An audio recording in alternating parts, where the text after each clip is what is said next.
Hey, hello, everybody. This is gonna be a bit of a weird day, because it's Saturday, and you know me, I don't do things on Saturdays. I just collapse into a gelatinous cube, and then re-emerge as a reincarnated Phoenix Joe, on Monday. But we've got a lot of cool things that I kind of committed to do, and I figured why not stream some of it, and we'll just kind of take some looks together. So that's what we're gonna be doing here today. I'm pulling up chat on my phone because this is Chill Seekers, which does not have a windowed mode, and since I'm on an ultra wide monitor, it is kind of struggling to figure this out. Oops. Okay. Let me kind of drag this in a bit so you can see what's actually happening here. And this is a big problem on my end. I need to get a non-ultra wide. Ooh, Alt-Enter. Hold on. Okay, so it is in windowed mode, but I can't resize it, it looks like. By the way, Lime Blossom is the developer of Chill Seekers, who was looking for playtesters, and I thought, what better way to spend my Saturday than to do some playtesting? So, yeah, unfortunately, it doesn't, and I have a couple of monitors that I need to hook up in order to be able to put games on there that aren't ultra-wide. So, my apologies, Lime Blossom. How do I have your OBS set up for games like this? I usually have a game capture set up. I've got a game capture set up. Yeah. But it's capturing the ultra wide. So unfortunately, we're gonna have some black bars. I apologize. I figured black bars are gonna be better than like missing the UI and stuff. Let me no worries, Quantic, no worries. It's so good to have you here. Let me grab the in case you were wanting to try out the demo for this, I am on a beta branch, but in case you were wanting to try out the demo for it, this is the link. My wife and I played through a good amount of this, maybe like the first half of it, when a few days ago, but it was late at night and we kind of hit some roadblocks, and I want to try and get through to the latter half of things. I want to try to get through to the latter half of things because I promised Lime Blossom that I would get to that. That's what he's actually looking for support with. The game will still be centered, so you can just cut off the left and right edges, but we'll miss the buttons. We'll miss the buttons. All right. Why don't we do that? I mean, it'll probably be a better first impression than than the big black bars. Okay. So let's kind of drag this over. Drag it over. Okay. If that kind of messes up, let me know. If something starts showing off the screen, let me know in chat, and I'll try and make some repairs really quick. So, looks good to me. All right. It looks good to the developer, then it looks good to me.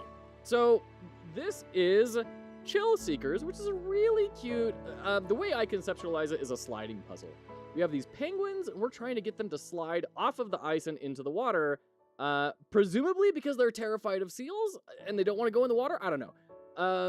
We do that by luring them with little fishies. So we got the little ghost fishy telling us where we're going to place it. We have a little exclamation mark over the penguin's head to let us know, hey, the penguin can see this. It's going to chase after it. Ice blocks. It will move forward and slide along the ice blocks until it hits snow or it falls off the edge. So, honestly, I wouldn't even have this be 1-1. I'd have this be like 1-2. And have 1-1 be like pure ice all along. So no matter where you click, you succeed. And you kind of see, oh, that's kind of what we're supposed to do. When my wife and I first played this, we were trying to figure out like, wait, what are we actually trying to do? What's the goal here? And these penguins, bless their hearts, they just drop like rocks. So like we were both like, are we doing this right? Is this the way we're supposed to do it? All right. So now we have two penguins. If we put a fish in the middle, then they will bump into each other. So that's not going to help us, but they will see to the side, just not behind them. So I can put this over here, and they'll go diving off. But this one's too far away on the side, right? So I can do this here, and then he will chase after that fishy. So it kind of almost becomes this sort of pseudo-programmable movement. Now, I can't put fish over here, which is how we can get them to fall off of the edges. So what I have to do is face them towards each other, or not towards each other, but towards this fish, so now we can see things on the side. Now, if I put this here, they can't move, but if I go here, this guy can't see it. So now we slide off and we slide on. Easy game. And I'm going to be cruising through a lot of these puzzles because I've already done many of them. Let me reset that. Already did a lot of them. Like I said, we got about halfway through the game according to Lime Blossom. So you can kind of just sit here and enjoy and watch while I kind of cruise through these and try and get back to the original place I was at.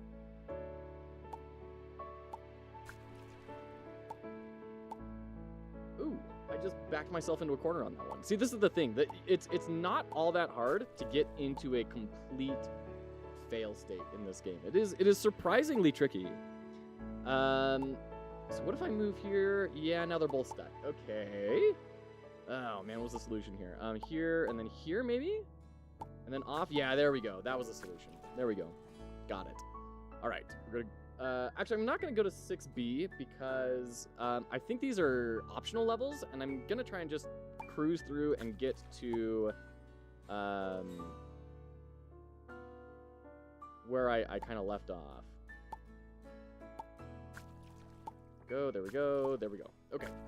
Much respect to you for playing a puzzle game on stream. This is a personal nightmare for me. Well, I mean, there are kind of reasons why we're doing this on a Saturday, I'm not gonna lie. Because, yeah, puzzle games are very hard to stream.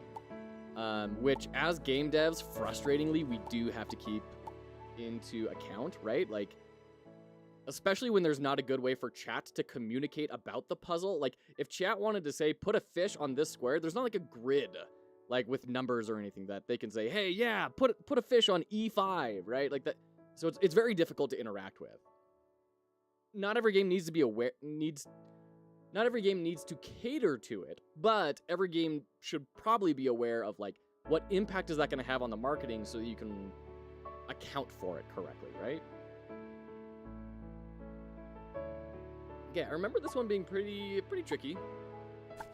And we did end up finding the solution for it eventually. So if we go here, and then this, and then this, and then that. There we go. There we go. And then we can all slide off. There we go. Got it. Makes a lot of sense. Yeah, I mean, the frustrating thing is that when you make a game, unless you're doing it purely as a hobby, you still have to, like, cater to the market, right? You can't just create something that you think is cool and have a smash success right out of the gate. Like, there's reasons AAA games have massive marketing firms, right? And I think I need to do this to queue up here. Go here. Let's see. How do I... Shoot. I'm pretty sure I've locked myself in here. NanoDev, hello, welcome in. How are you doing? I had to bounce out of Fortune's stream. How did the rest of it go for him? There we go. I didn't lock myself out. Good. Oh, there's the exit to World 2. Oh, that's weird. I didn't have to go down here at all. I could have just gone up here. Okay, we're gonna go to World 2. So now World 2 introduces seals. Seals are, as everyone knows, the natural enemy of penguins. So we're trying to get the seal to not eat the penguins. We want full penguin safety. So if I go like that, then the seal will go off. But for example, oh, you know what? There's actually not a way for... Ah, there we go. That's how I get the seal to eat the penguin, which we don't want. We don't want the seal to eat the penguin. So if I do this and they intersect, we lose. Okay. So we want to just slide right on by.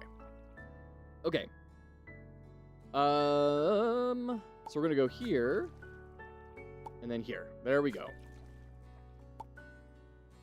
He's going. It's pretty quiet. Yeah.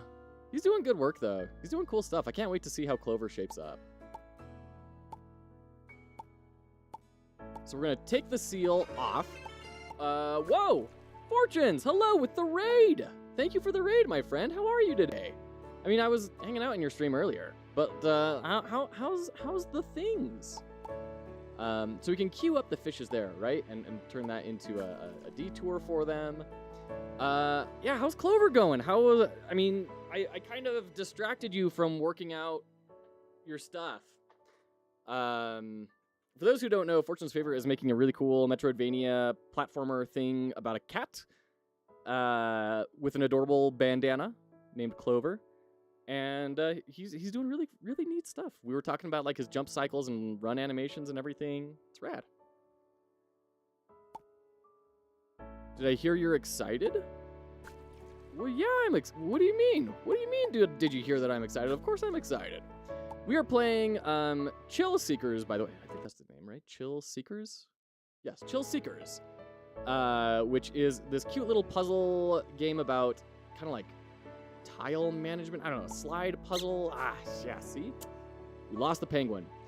And one thing is, if you lose one penguin, you don't get to win the level. So that is one thing, Lime Blossom, that I sent to you on Discord, but I'm putting it out here as well. I really want either a quick restart option or just a forced restart when a penguin gets eaten, because, like, what's the point of going through the puzzle if I don't get to progress past the puzzle? Like, does that make sense? Am I just being an idiot? Okay. Yeah, that's not gonna work. Not the penguin. Tablet Pencil, hello, welcome in. Good to see you. How are you, friend? Penguin on cute. It's going really well. I should have the new demo uploaded soon. The goal is by end of the month. Ooh, I'm excited. Very excited. I know you learned a lot from Pigeon Coo, and I'm really excited to see where this entirely different genre of game goes. And it'll be rad to have like someone on the some content on the stream from someone that we know and that actually knows what they're doing instead of me. So looking forward to it. So if I do that, oh yeah, this guy triggers. Man, okay. That makes sense. If losing any penguin is a fail state, then I think it should give you like a game over screen or something similar immediately. Yeah, I agree, Quantic, which is why like I'm kind of wondering, is it actually am I mistaken somehow? Is it going to be not a fail state later on? Like, these are the questions that I'm having, and I don't really have a way to answer it. Learned a ton from Pigeon Coo, and I still have no idea what I'm doing. That's not true at all. That's not true at all. Okay, man, yeah. See, like, it's such a simple puzzle. Like, you look at it, and there's not a lot to it, but it's actually really difficult. Which I think is a tremendous strength about Chill Seekers. Man. Although I admit, there are times when I kind of just like start brute forcing it, and I'm like, okay, what happens if I go here? Does this result in an instant fail state? Does this result in an instant fail state? Does this result in an instant fail? Because like I get to the point where I don't know what. Whoa! What was that? This? Oh, we got interrupted. Okay, so then we can lead him off there. Oh, beautimous. Okay, there we go. That's one thing, is it's kind of hard to predict how things are going to work out timing-wise. But then, like, you find it, and it's very satisfying. Okay. So lead you guys down.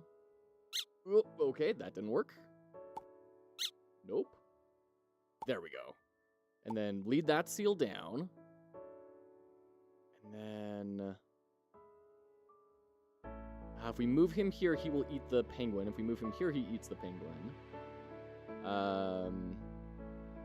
If we go here, I think the seal's going to eat the penguin. Yeah, he's going to see it, even though it's that far away. Oops. Okay, so you. Too much tomato. Hello, welcome in, welcome in. Good to see ya.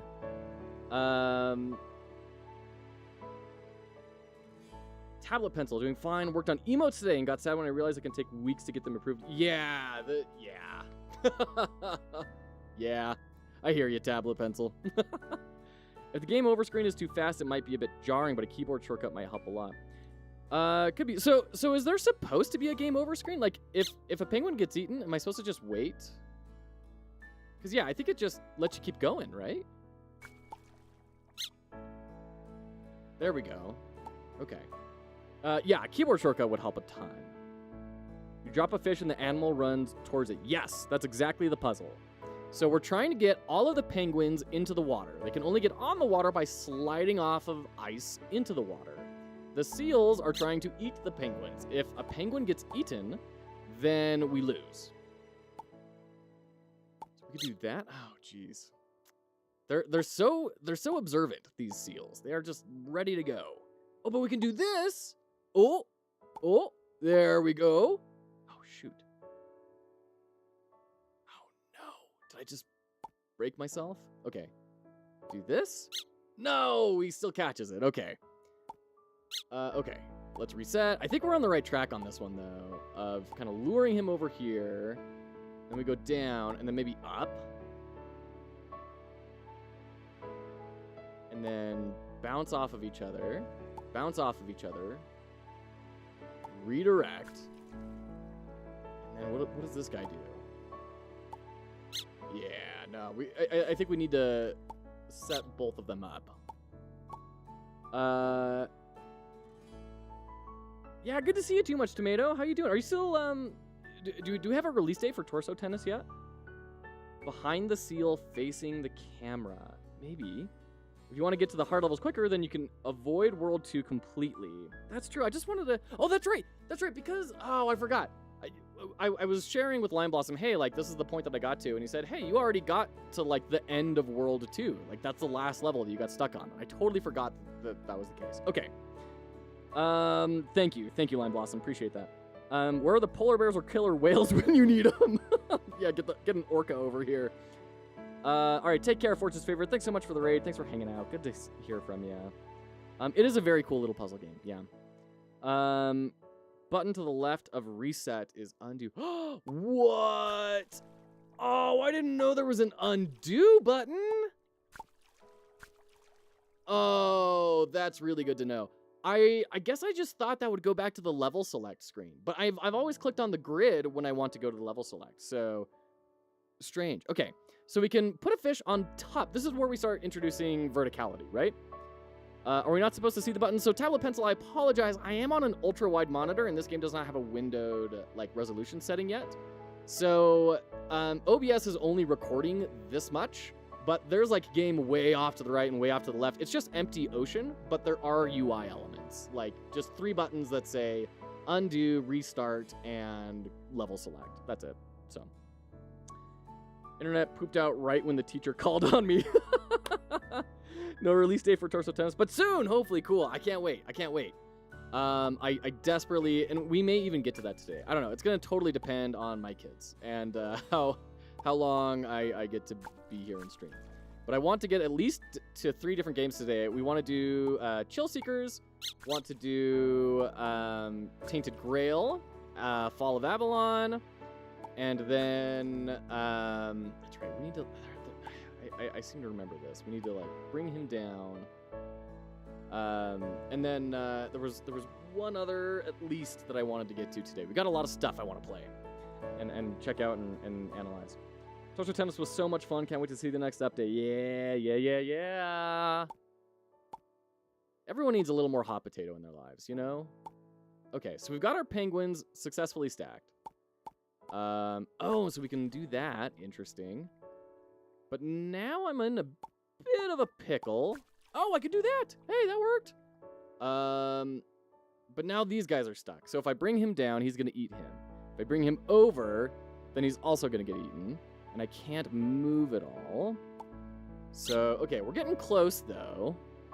Oh, I love this undo button so much. Oh, my gosh. That would have made my life so much easier the other night. Holy cannoli. Okay.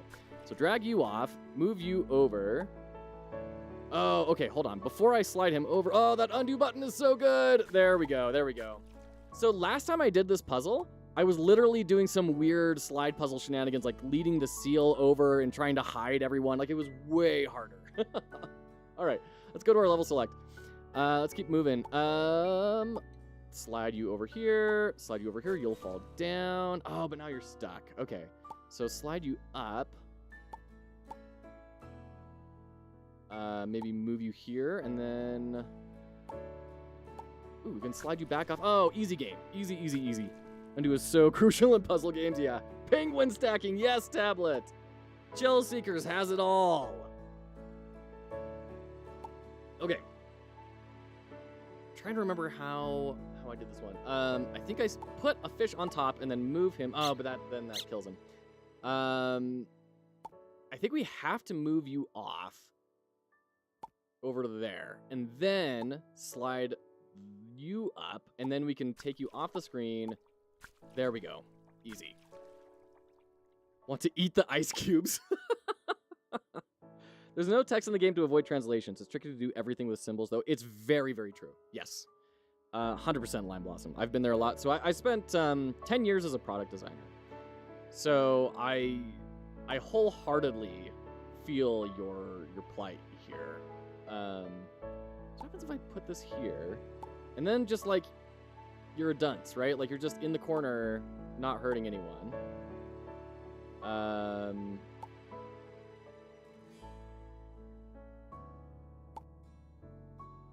then what can we do? This, and then up. And then, ooh, is there a way for him to self-direct here? I don't think so. I think we need to undo. So if we go there, and then we can rotate. Yeah, that's not gonna get me what I'm looking for though.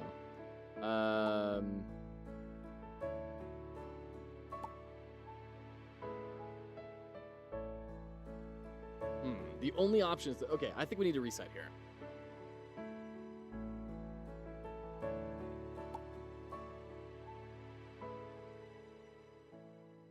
Is the right puzzle to park the seal? Is that the right idea? Can we move him anywhere that will not result in stuff getting eaten? We can do that, and then that. But now, like, pretty much anything we do is going to result in Penguino getting murdered. Unless we do that? Oh, okay. I mean, I don't know what this is really getting us. Oh, because now we can do this. Oh, very clever. Very, very, very clever. I like that. I like that a lot. That felt good. That felt good to win. Okay.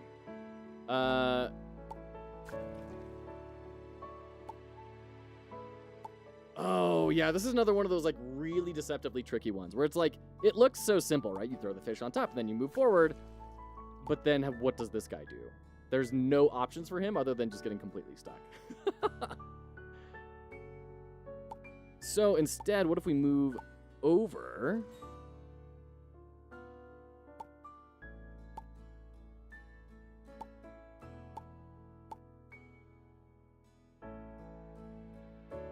And the trick is, there we go. No. The trick, oh dear. Shoot. Okay, let's get you out of dodge, and then we'll kill the seal, bring a fish up here. Now they're stacked. Now we can just do this. There we go. I made it much easier on myself. Mr. Potato 28, hello, welcome in. We are doing some playtesting of Chill Seekers right now, which is a delightful little puzzle game. You can find it on Steam, Chill Seekers. A delightful little puzzle game about getting penguins to actually go in the water without getting eaten by seals. It's very, very cute. Having a really good time with it. So yeah, welcome on in. And just kind of giving feedback to the developer Lime Blossom. So we can do that, but then, like, we don't have any way to get him down. So what if we move him over to start off with? Nah, okay.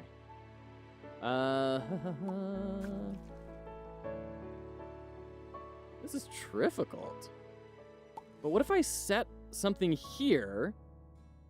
Will that redirect? No, it won't redirect him. Bummer. I mean, just for science sake, did he go after the penguin or the fish? He went after the penguin. Okay. So there's no real way to move this seal safely. We have to move away from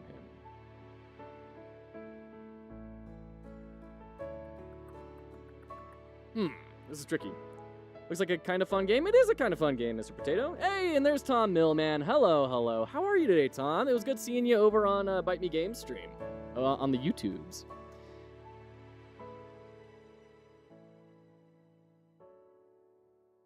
Let's see. So if I move off, then he's stuck. There's no way to get him down because we can't put a fish on top of the seal, unfortunately. He just eat it. We can't move this guy here because he will slide up and eat the penguin. If we can't move here because he'll slide up and eat the penguin. We can't move here because that will slide us over onto the snow, and then the seal will chase us and then eat us. We can't. I mean, that doesn't do anything yet. Although, hold on, will that avoid the seal though? No. No, it does not. Oh, shoot. Let me know if you get hard stuck. I could give hints. I appreciate that. Hey, Con Dev, good to see ya. How are you today?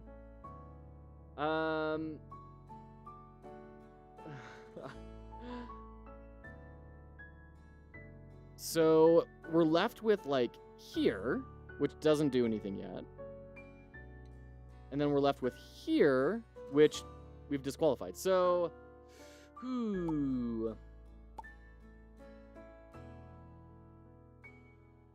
It was really close, though. Try it again without a fish on your head. Really? So, over here, over here, over here. Oh. Okay, and then we can take the seal off. Then we just do that. And then, yeah. Easy game. Okay. Why did that work?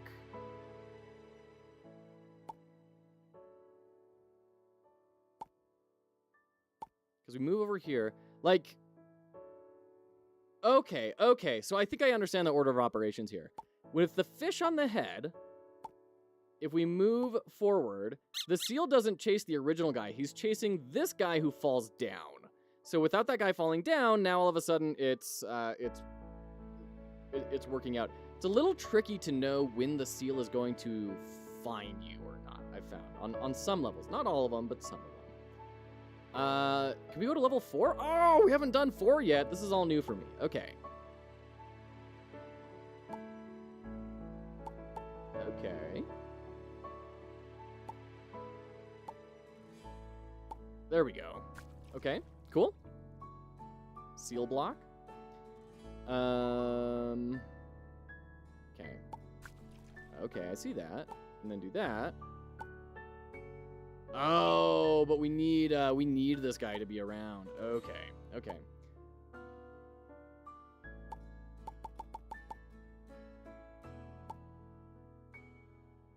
So we're gonna lead everyone back over.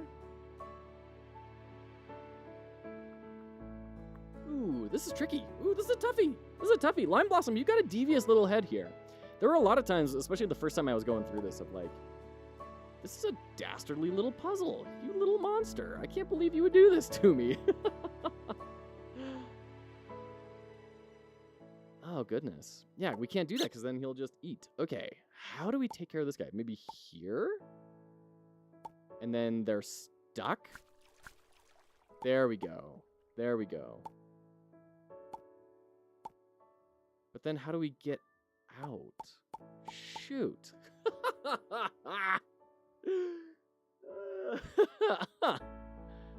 So we can't. Okay, bring you up. There we go. Now slide down over. Now this is just fine. Okay, woo! All right. These are tricky, man. These are rough. Seal on top? What? Oh, this is okay. This is interesting. You don't get the exclamation mark when the seal's on top. So that's fun. I don't believe putting a seal on top is the solution to the puzzle, but I don't know, maybe.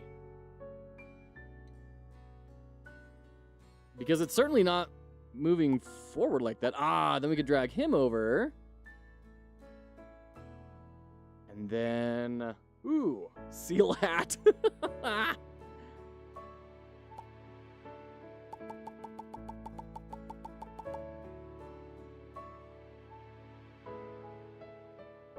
can't bring him over because then he'll just get stuck, right? Out of curiosity, because now we have an... Oh, that's right. He won't even be facing it, so it wouldn't matter. Because we can do that, right? And that's just fine. But now what does this guy do? He's totally stuck. There's nothing that can be done. So, am I in a bad state? Let's try this again. Yeah.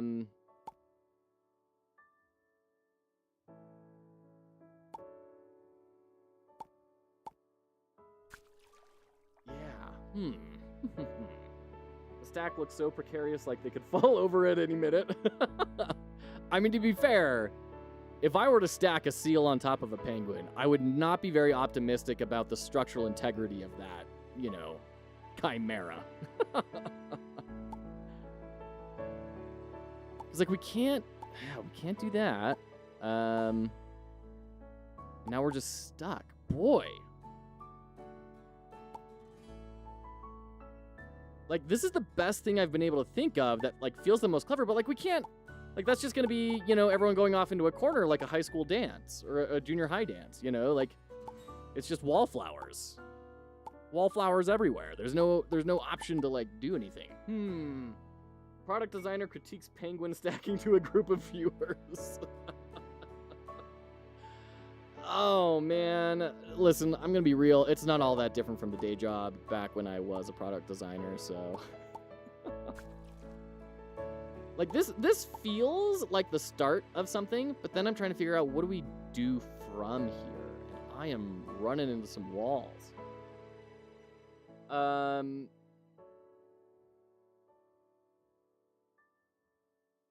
Yeah, lime. I think I may be open to some hints here, because I don't see... Oh, wait a minute.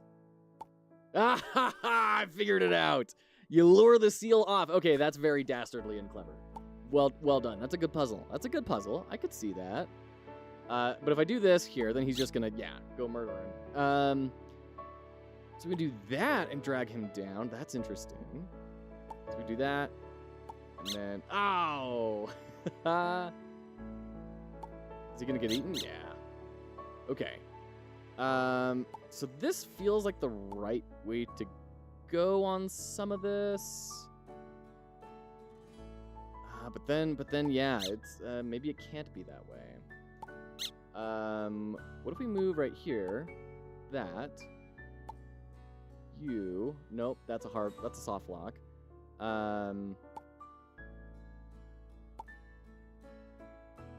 Okay. And then... There we go. Got it. All right, let's keep going. So we need to find a way to butt up against here and then slide down. Because we can't really go this direction. I mean, maybe we could. I don't know. But we can't go that way to slide off, and we can't go either of these ways to slide off. So we've got to, like, park something over here. I'm kind of curious. Can I, like, double steel stack? Okay.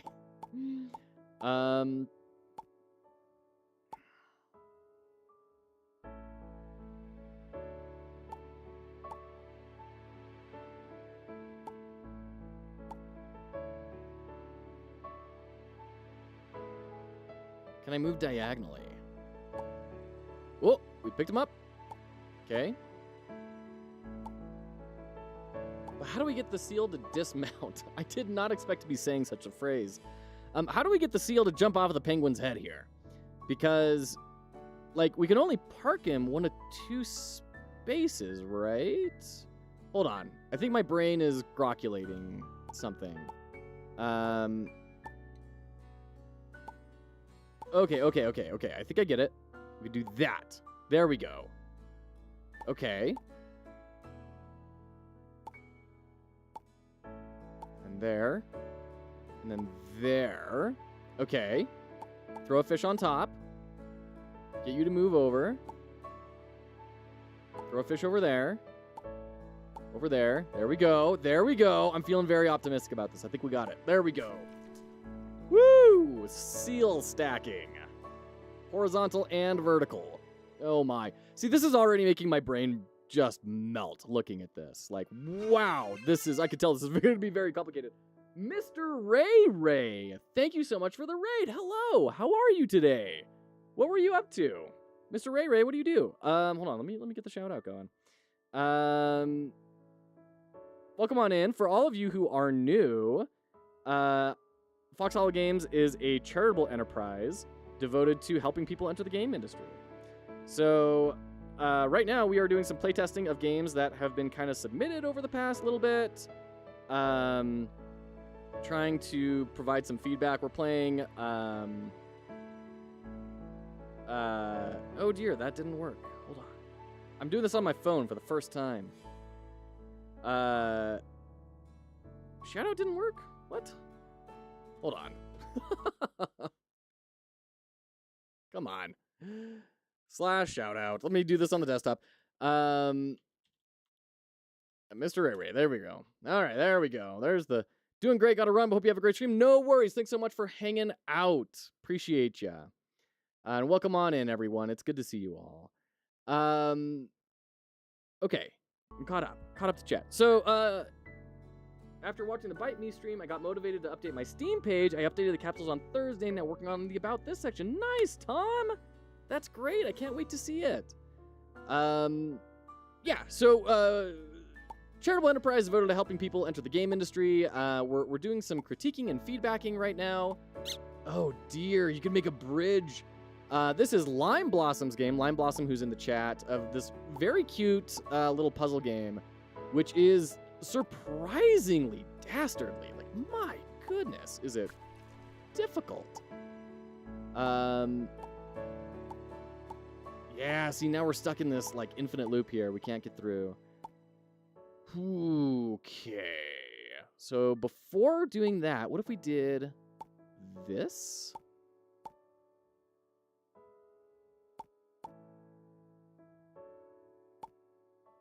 Yeah, nope, that's not going to work.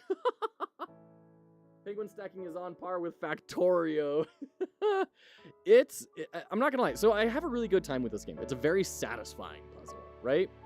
Which is pretty impressive for me, considering I'm not really a puzzle game aficionado. Like, my wife really enjoys puzzle games, but I struggle with them. And this one has done a pretty good job of holding my interest. I probably would have given up on it a little bit earlier if I were just playing on my own and not doing like a play test of it. But I am definitely getting like a huge amount of respect for this. I mean, these are very well-crafted puzzles. Okay, so what was I thinking of doing here? Drag this up. Right, if we put the fish there. Oops, no, right here. Oh, because you can't see it. That's right, shoot. Okay. But now, see, this guy's stuck, though. That's our problem. He's completely stuck. So seals eat penguins. Yes, the seals eat the penguins, and if you get to the end with...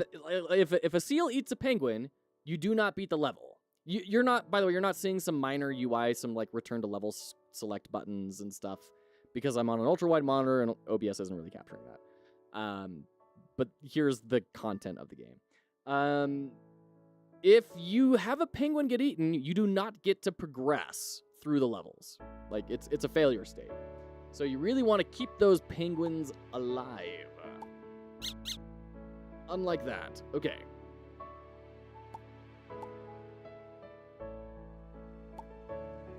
Let's see, how did I do this before?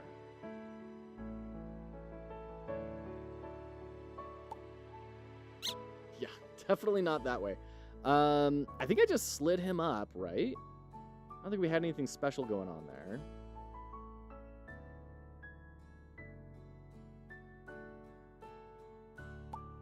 And then, there we go, slide him off.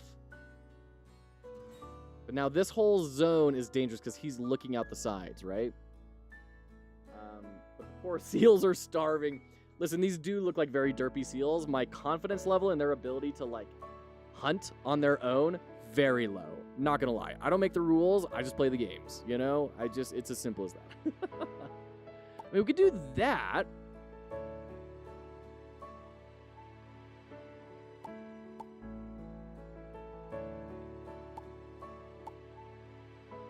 Oh, shoot. That's our problem. Okay. We want him, like,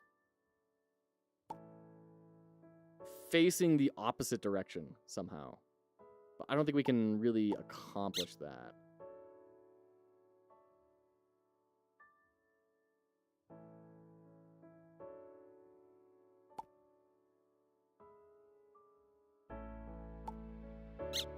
Darn.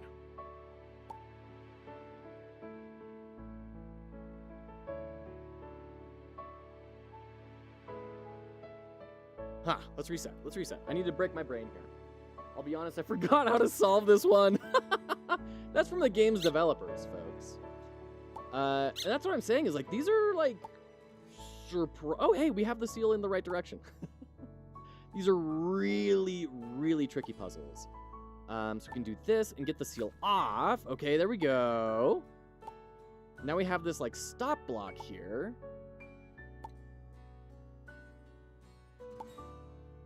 So go down, go down. Oh, but you're stuck, aren't you? We don't have a way to get you out here. What if we move you up? Will that help us in, like, any way? Come down, coming across, we'll break it. Can I remove fish? Because if I, like, set something down, it would be great to be able to, like, pick it back up again. Because I want to be able to move up without going over, but I guess it wouldn't really matter in this instance because, like, where else are you going to go from here than over? The solution is the penguins we made along the way. I'm always impressed by puzzle games, how the makers come up with the puzzles. Yeah, I definitely agree. Oh, there we go.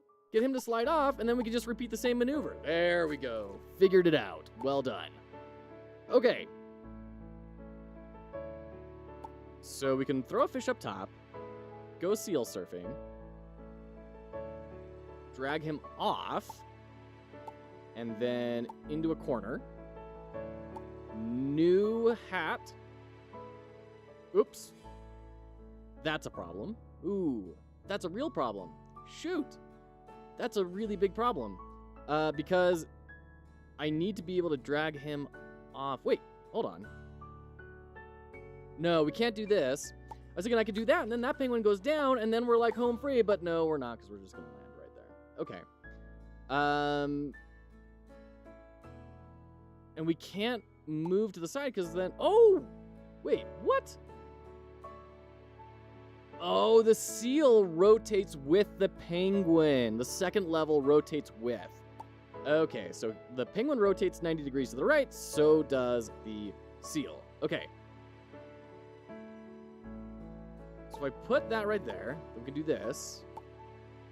But now, yeah, we still have this problem. Yeah, no, we can't park the seal there.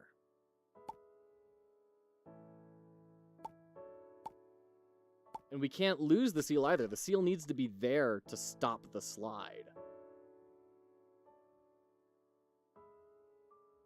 Ooh, this is toughy.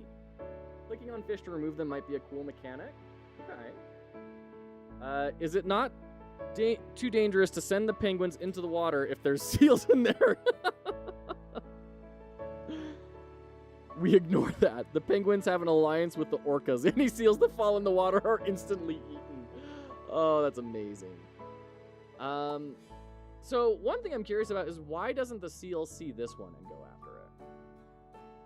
Like, it feels like it should be, right? Because it's to the side. Is there, like, a limit to how far they can see fishes?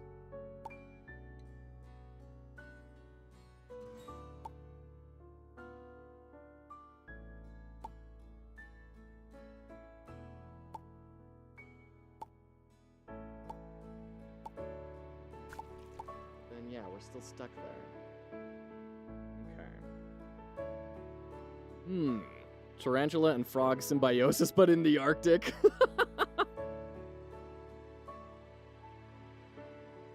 Maybe having little shadows in the water of the penguins around any... maybe the seal's jet has shadows. Orcas also eat penguins. It's true. It's true. Orcas are terrible little creatures. They're really awful.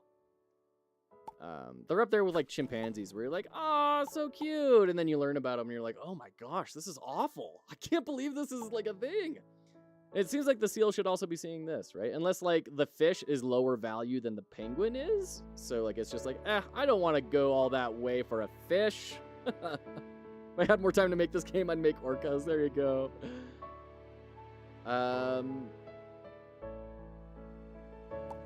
Like we can do that. But it's just it's not gonna do what we need it to do. We need to park the seal over there, and I'm trying to remember, how did I even do that to start off with? How did I get the seal to move?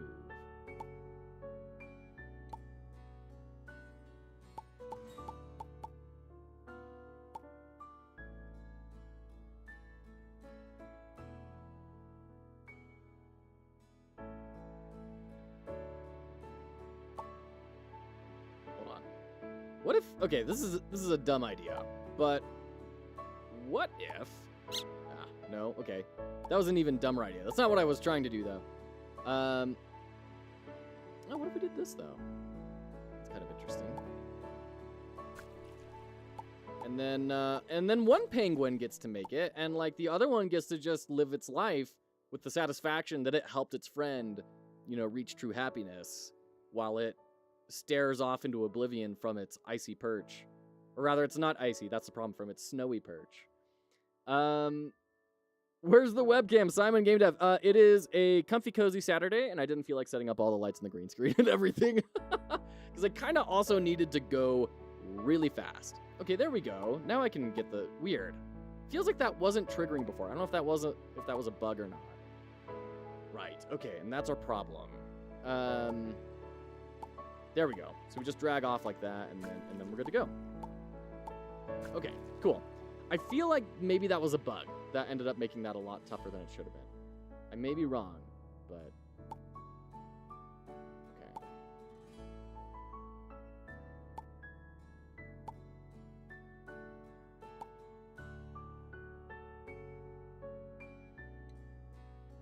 Ooh. Yeah, that's not gonna work. But we can just do this, right? No, we can't. Ooh. Dastardly. We can go here. But then we're kinda stuck in a cube. Can't move off. Okay. Automod, oh no, I'm so sorry. You know, Automod should really censor itself sometimes. You got 9 average viewers on your live today. Congrats, Simon. What were you working on? That was a bug. Okay, cool. Glad to hear it. Pondering Penguin, very thoughtful. Filmed and edited 2 videos. Nice. That's a very productive Saturday, Simon. Congrats. This is inexcusable, and I want to talk to the manager. Oh, shoot. Okay. So I think... the fail state happened earlier than where it was.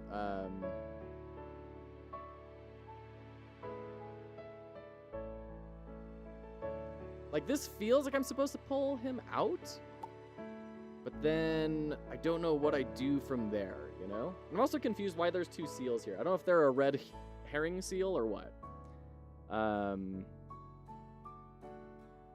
Let's see here. Because we can go here, and then he just gets eaten.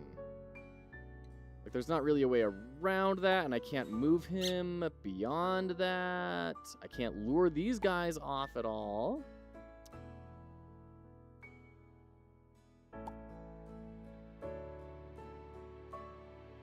Man. Lime! The seals are just jiving. They don't even know that dinner is like right behind them. It's like every horror game when you're trying to escape the monster, you know? It's like, he's right behind you, bro. Like, just turn around and you got your meal. Ooh, this is tricky. Okay, so what if we do... Like, I can't put fish on top of the seals. By the way, it feels good that you can't put the fish on top of the seals because the thing that's, like, heading upwards is off-centered, which is very clever. I don't know if that was intentional or not, but regardless, it's very clever because it feels very unstable. Like, yeah, you could put a fish on its head, but the fish is off-centered, whereas the penguin is centered. So it doesn't feel like it should happen, right? Okay.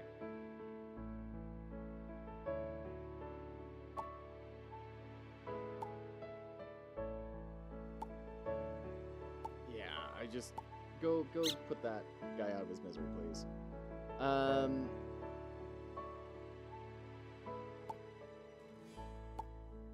Like, it definitely seems like I'm supposed to be pulling him there somehow.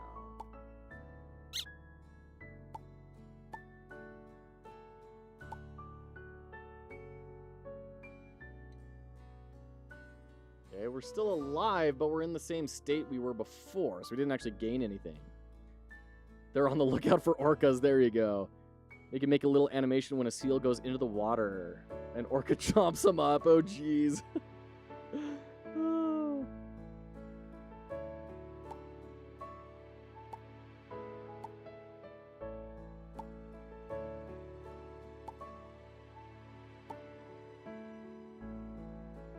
Is that going to bump? No, it's not going to bump.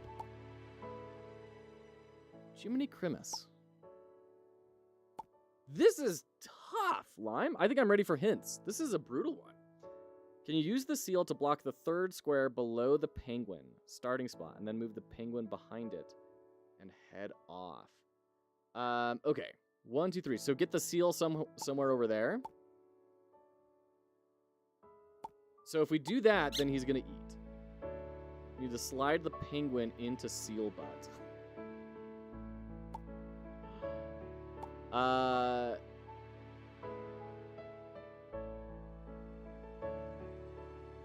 Can you use the seal to block the third square below the... So like here, right?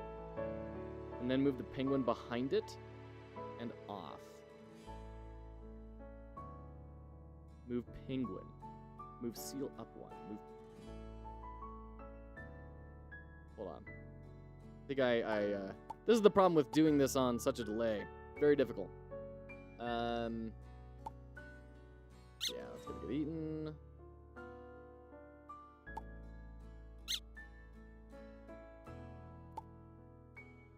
Oh, that's interesting. I just hit, oh, but it may have actually been not a bug. I think my mouse does this weird thing sometimes where it clicks twice without me doing it, without me only clicking twice. Or with me only clicking once. Sorry. I want to slide the penguin off of the northeast. Oh, up here. Slide it. That's true. That is it. See, it was covered by this snow, so I think I didn't even like think about it being an option. That's really interesting. Okay.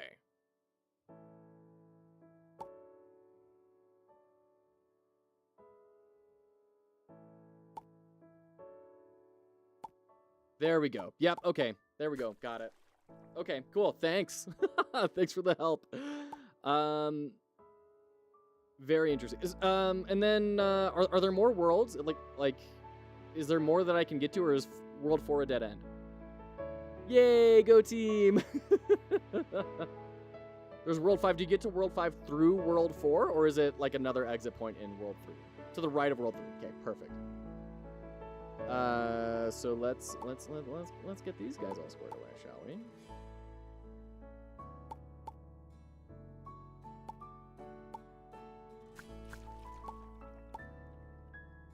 Ah, dastardly. If I found a bug in your game, what is it? My mouse doesn't work. Yeah, that sounds appropriate for a lot of bug reports. Okay. It's gonna like bring him over to stop this guy somehow? That's the only direction he can move in.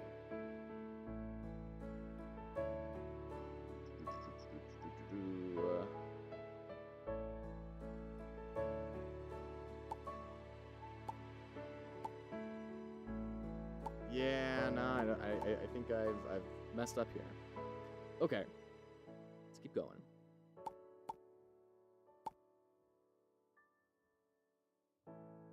See, he's stuck is the problem. As soon as we move him over, he's dead. There's nothing he can do. So we need to like change where he's going somehow. Okay. You can slide off. You can slide off. Here we go. This is feeling good. There we go. Got it. Easy. Easy, easy. Okay, there's World 5. Okay. We're going to check out World 5 for a little bit, and then we'll call that for Chill Seekers, and then we'll move on to Tainted Grail, Fall of Avalon. Okay, so we've got some verticality here. Wait a minute, hold on. Oh, there's steps! You can climb them! Oh, okay. Okay, I see what you're doing here. Very clever. So there's half steps now. Okay, cool. I like that. It took me a minute to like realize that's what was happening because we've never had an instance of going up or down halfway before. Like up until now, elevation has only ever been restrictive. It's never been enabling in any way, right? Yeah, that's gonna get eaten. Okay. That's also going to get eaten. That's gonna get eaten. That's gonna get eaten.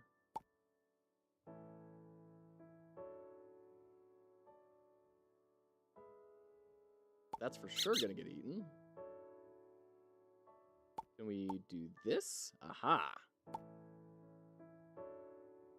Okay.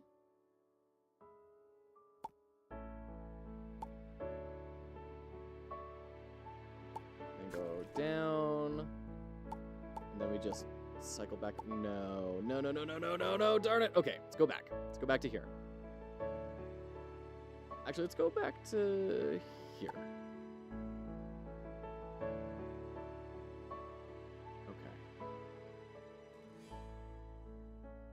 Ooh, this is tricky. I keep having these moments of like, I think I figured it out, and then, oh no, I don't have it figured out at all. Oh, that undo button is so nice. I can't tell you, Lime Blossom, how tremendously grateful and excited I am about that undo button. Oh, it's really nice. Okay. This feels like the only, like, real solution here. Unless we can make that happen. Okay. But I think we're kind of stuck now. Yeah, and that's super stuck. Okay. There's no way around this. But what if it's like a multi-stepper? Yeah, that's not going to work. So you can't slide up. Okay, that's good to have groculated. There we go. Multi-stepper. There we go. Bear-like Lion, is there anything I need to do to submit my game? So normally for people that come into chat, we have a channel redeem for Critique Your Game. Bear-like Lion, you've been, like, around. Like, I'm more interested in helping people than I am in adhering to the channel point stuff. That's mostly just to keep people from, like, spamming. So you've been around for a little while. I've seen you in other streams. Like, you're good. If you want to, just, like, send it to me on Discord, and we'll throw it in the queue. Absolutely, Bear-like Lion. Ooh, King of the Hill. That was a fun bug. Hold on. All right. Okay.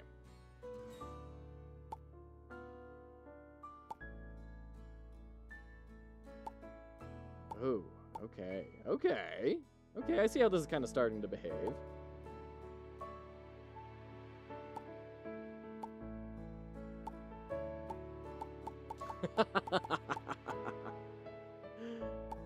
All right.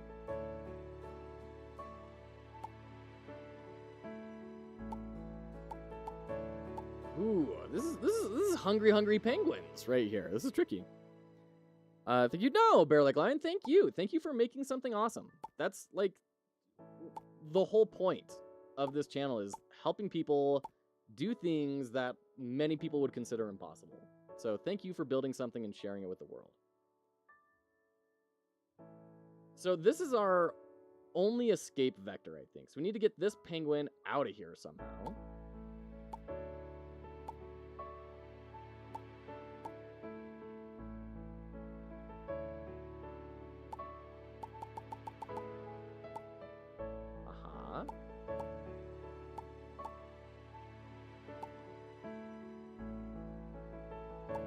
But see, then we're stuck.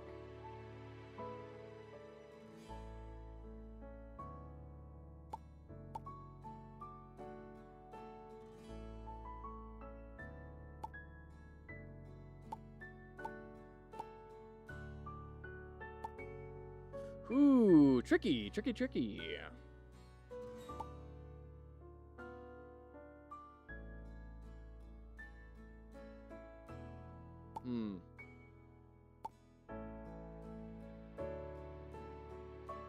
Hear my name and I get an ad. Oh, shoot, Bear Like Lion. I'm so sorry. If I could do this without ads, I would 100% make that happen. Okay, so now we can do that.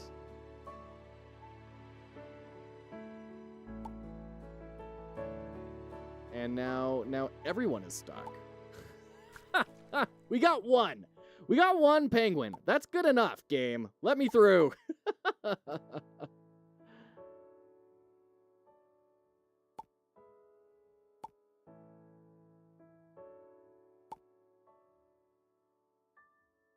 What if we do... Oh, dear. And then that? Yeah, that's not going to work, is it?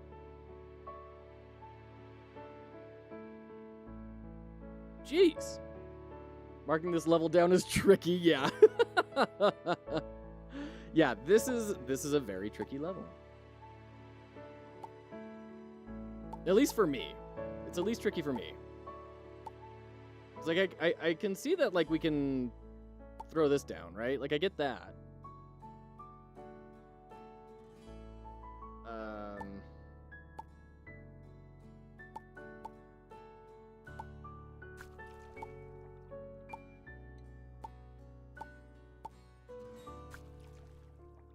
Man.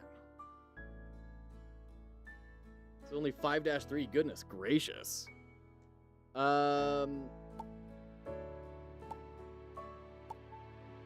I'm pretty sure penguin stacking is going to be pretty key here. You know, much as in life, penguin stacking is probably going to be the key.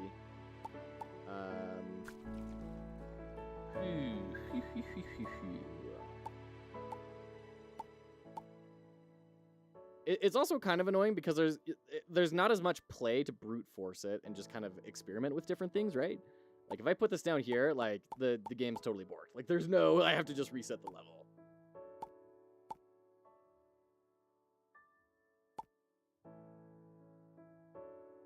Okay. I like the direction that we've got stuff going. Then we can take this back over. And back over. There we go. Got it. Got it. It was about getting the right facing. So the trick is, place your first 2 fish on the lower ice levels, then stack. You did it! We did it! We did it, chat! Okay. So we need to... This is our escape.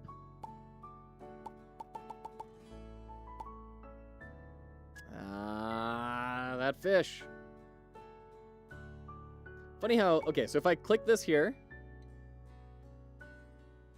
Interesting. Ah. This. These each count as moves that I have to individually undo. Which, like, sure, of course. It's just funny. So we can do that. And do that.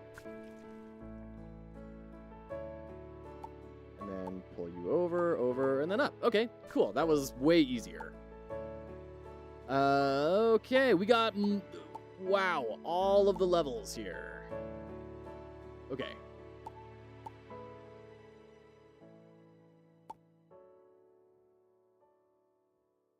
Oh, and then we do that. I see you. I see you.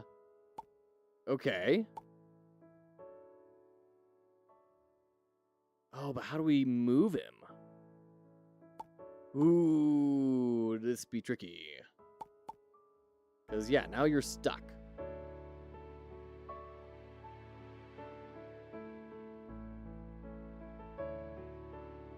Okay. Let's reset this. So, we need to pull you down, right? Oh, this is so tricky. Because then we have to move over, but then we're... Oh, there we go. So having that there queued it up so that he could get up and over. Okay. Then move these two guys off. My goodness. Wow, this is a tricky one. Okay. And this guy is like just perma-stuck right now, so he has to move off. Like, we have to do this whole, like, ring around the rosy thing on this level.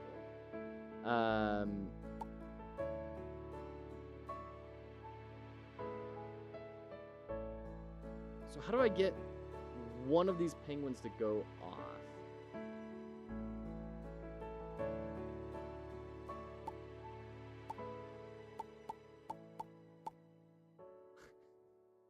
Okay. Hey, look! I placed one in the middle. On the line. Oh no, it's on his head. Okay, got it.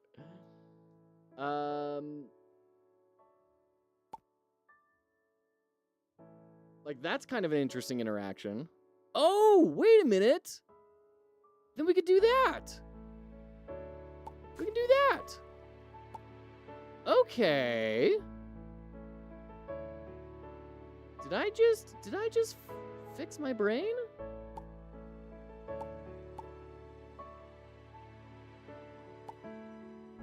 Over. And then, no, because that's,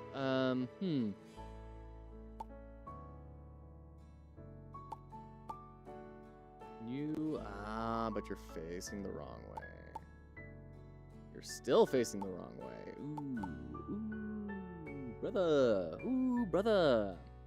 The vibe and aesthetic of this is great. Yeah, I agree. I had no clue that they could exit off of white cubes. Yeah, if you lure them off, right?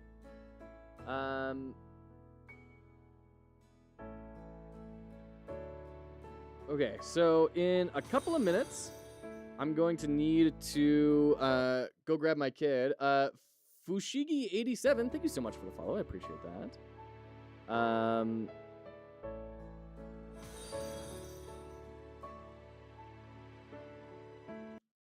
Lime Blossom, thanks for the follow. Appreciate it. Good to have you both. Thank you for joining us. And Lime Blossom, thanks for making this. This is a joy to playtest. It is very tricky. I won't lie. It's a very, very, like, as cutesy as it is, it feels very mean-spirited in its puzzles. Like, it just feels mean and like, oh, well, that's just really clever.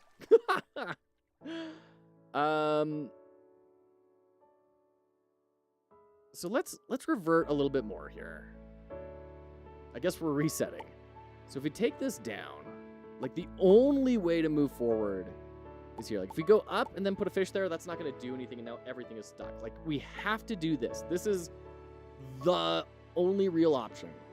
But because there's a fish on him, that will cause that guy to go down.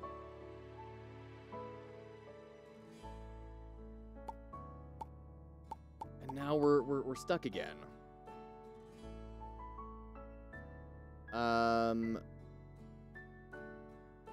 Right, and that's why we do this double, so we get the triple stack going, and then move, and then we pull. Like, this all feels correct, except for the fact that it's very not. And this is kind of where I start to get a little bit lost.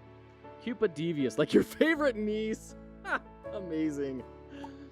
For those who are new, by the way, we don't usually stream on Saturdays. We're normally on every weekday from 3 to 5 Eastern.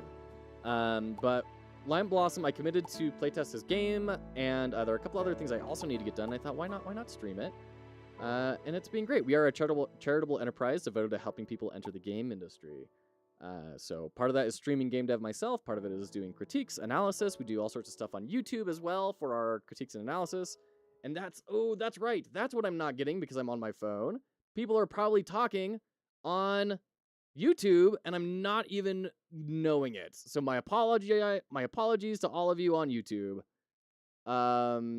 Solar from the Flux Nation here to accompany you. Thank you so much. I'm scrolling back through chat and seeing the people talking on YouTube. My apologies, everyone. My apologies.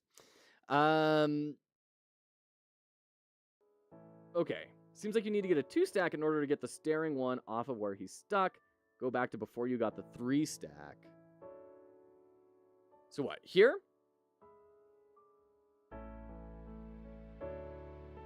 So we've got our 2-stack.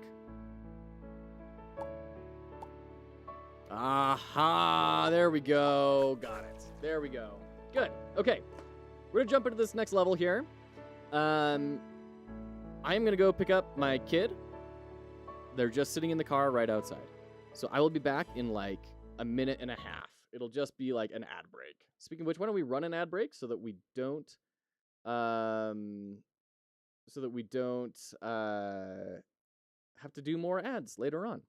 Let's just jump into an ad, and then we'll get like an extra long period without ads while I go get the kid. Deal? Deal. Okay, we'll be right back.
Okay, we're back. Welcome back.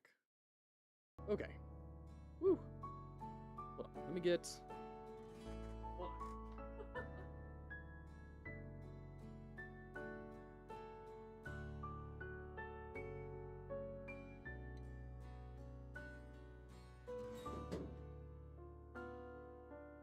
Orcas kind of seem like jerks, but it's cool that they're really intelligent. Also makes me chuckle that they're teaching their kids to sink yachts. What? I would have ranted for hours, but I like Penguin. Teach our kids to sink yachts. It's a generational hate kind of thing? What? Sea Leopard, if anyone is interested, they're more infamous for being ruthless murder machines because everyone likes penguins. Okay. So, like, that's kind of awkward to try and click on because you're clicking on the thing above it. So you have to, like, hit this little diagonal corner there. Just as a note for Lime.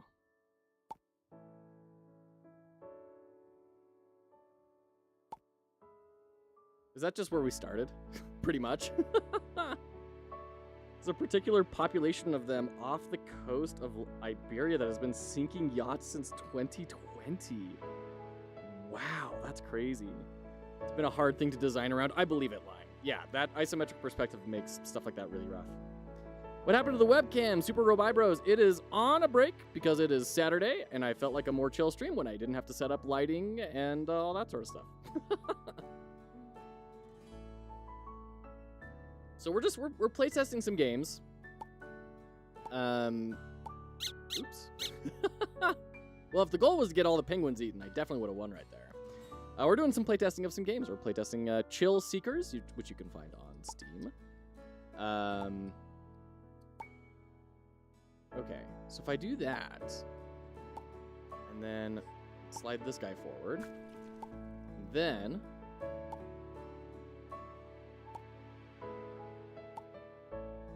ooh, tricky. Off-Grid Game Dev, hello. Good to see you. How are you today, Off-Grid? How's Loincam and Off-Grid life? Okay, little one, you can sleep now. You can go just straight to sleep. Did you know that? It's true. Okay. Now jump. Okay. So I've successfully broken that. Okay. I'm not doing anything with these guys, so I don't know if they're either red herrings or really integral to the puzzle, and I just haven't figured out how yet.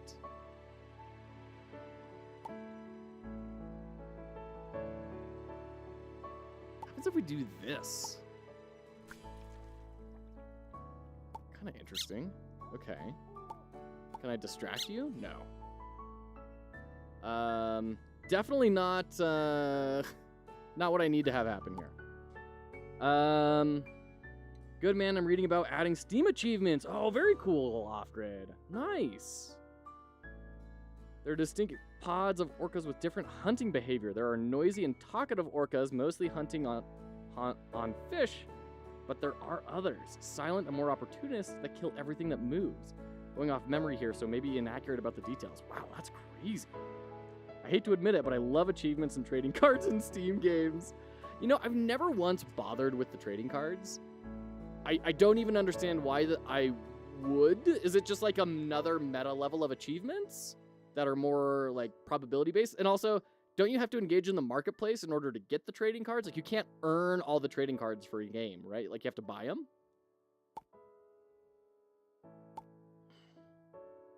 Okay, I mean, this is the best thing that I've found so far. Let's reset here. And then slide you up, over, and then do we try stacking here? And then, hey, why didn't you move? You're supposed to jump off.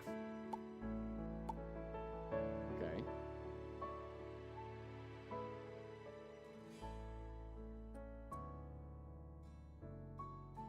20 cents reimbursed for the game.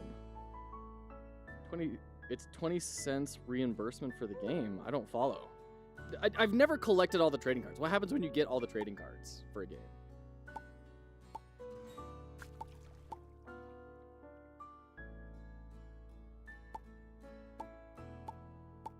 Yeah, I think this guy's stuck now.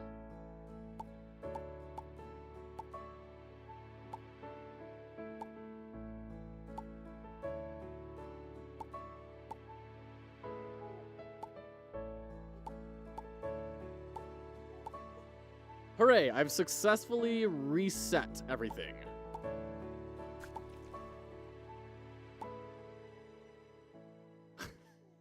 Shoot. Technically, you could earn them all, but you'd have to get insanely lucky or trade them. Collecting trading cards lets you get badges, and badges level up your account. The higher your account level, the more likely you are to get random booster packs full of trading cards, and the bigger your friend list can be. Whoa, really? The bigger your friends list can be? What? You can sell them usually for around 4 cents a piece, so 20 cents in total. Oh, okay, gotcha, Jojo. That's all. Yeah, that's the only thing I've ever been able to fathom doing with them.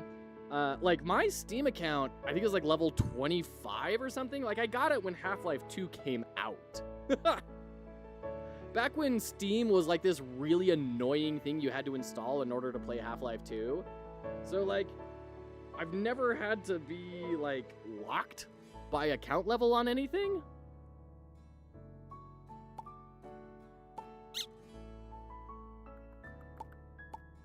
I can't think of anything else to do with this guy other than this. And, like, it kind of makes sense because then we can... Well, no, because this isn't ice. So, like, it wouldn't matter if this guy was here or not. We could just position ourselves anyways. Phew.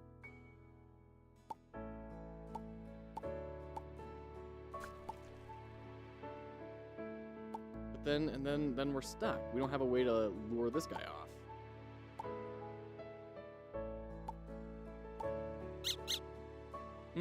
This is tricky. My wife set the Steam friend limit and needs to craft badges to get more friends. Wow, do you get senior citizen discounts in stores? Oh, shoot.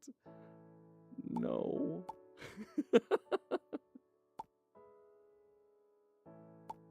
So, like, yeah, we can't do... Ooh, this is a tricky one, Lime. You were close earlier. Sliding into the seal butt can be useful. Yeah, I mean... Because, like, we can do this, right? And then go up. And then drive down, maybe? Maybe that's the solution? The problem is we can't... Like, if we do this...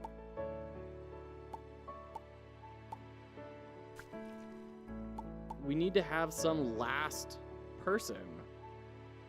Unless we can drive all of the penguins over here and then somehow get the seal down here. Right? Like that. Which seems kinda impossible? Guess we could maybe do this? Oh, ouch, darn it. See, I tried to click on this one and accidentally clicked on that one and that ruined it. Okay, there we go. There we go. Got it. There we go. Cool. Thank you for the hint. We do that.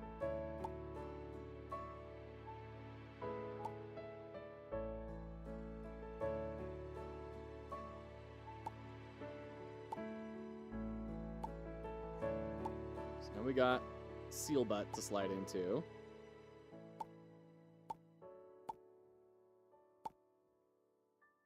We've successfully stacked seals.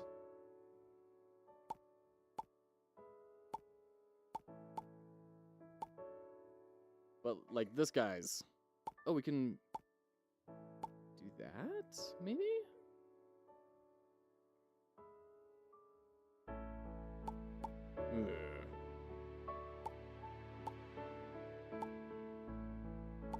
How do we get... Like, we need to be going in the opposite direction, right? We need to be going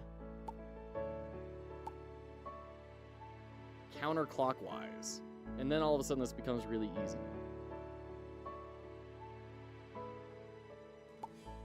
Yeah, that's gonna stick us.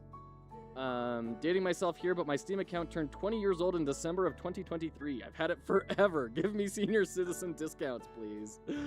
Yeah, you know, I got a feeling that's the way it's gonna go in the future, you know? Like, when my son is grown up, it's gonna be like, how old is your Clash of Clans account? That's your social clout.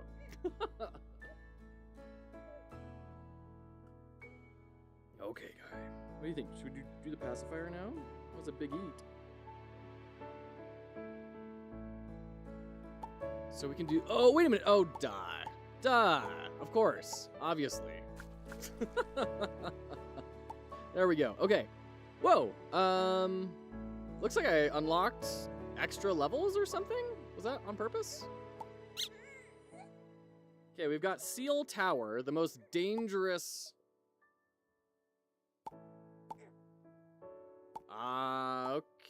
Okay.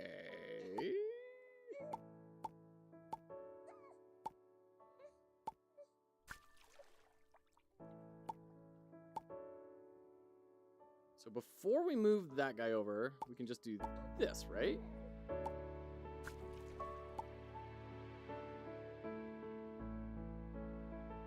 Ooh.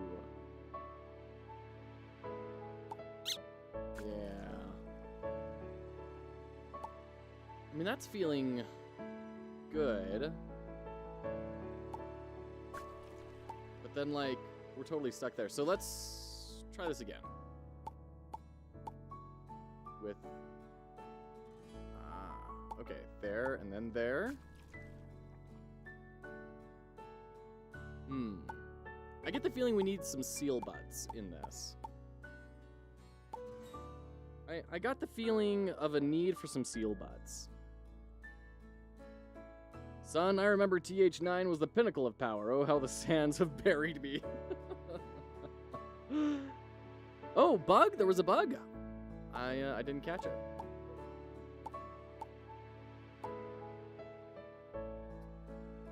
Like, we need a seal butt, like, right there.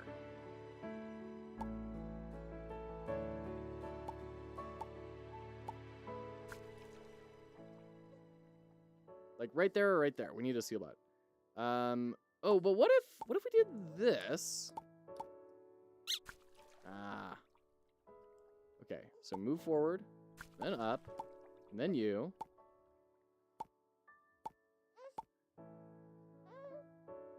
We're not facing the right direction. Unlocking levels early bug. Oh, the level unlocks. Okay, so that was a bug. Got it. Okay. Okay. All right, son. Puzzles are hard to do with a crying baby. Did you know that? Here. Want some more milk? Because you were just barely asleep in the car. Like, I know you're tired. I know you're exhausted. Oh.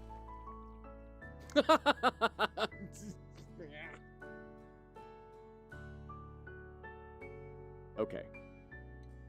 Quantic Flux. Yes, that was indeed the solution.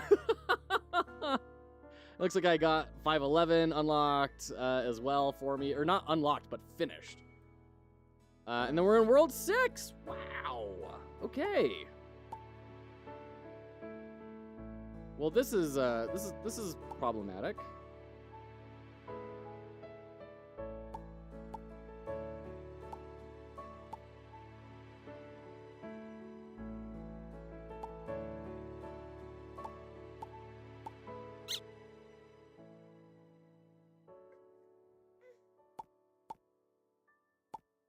Ring around the rosy, pocket full of posies. Ashes, ashes. They all fall down. Okay, so I think we got the right idea there. Oops.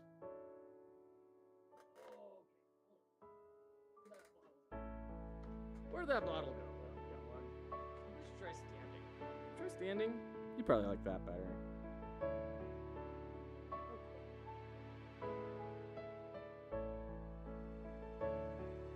There we go. You know, I remember an episode of GameMaker's Toolkit where he was trying to figure out for his Magnet game, like, hey, puzzle designers, how do you design puzzles? And he expressed deep frustration that, like, kind of all of the really good puzzle designers he knew just kind of shrugged and said, I don't know.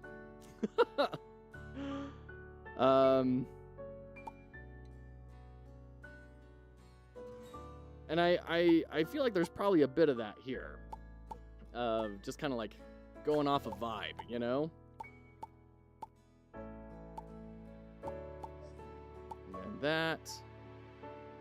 But the problem is we need this guy to be facing the other direction.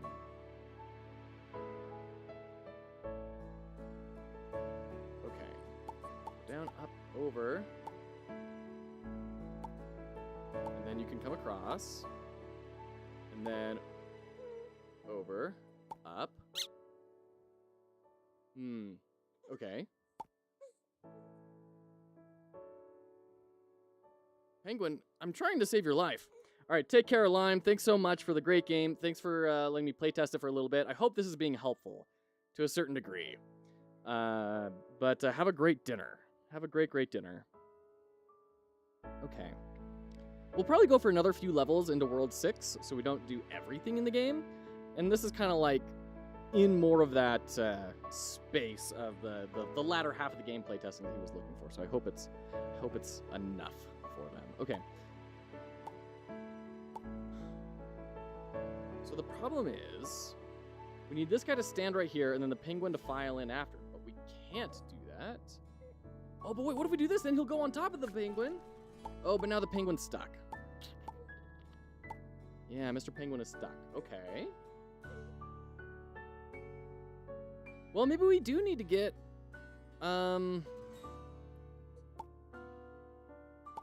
yeah. There we go. Oh, but now this guy can't ever... Ooh, okay. This is difficult. My goodness. This is very difficult.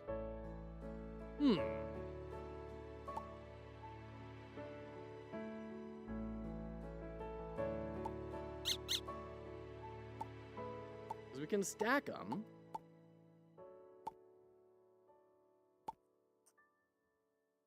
But then we can't really... Guess we can do this, huh?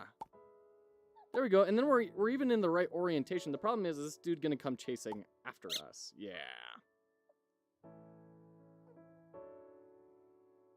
Huh.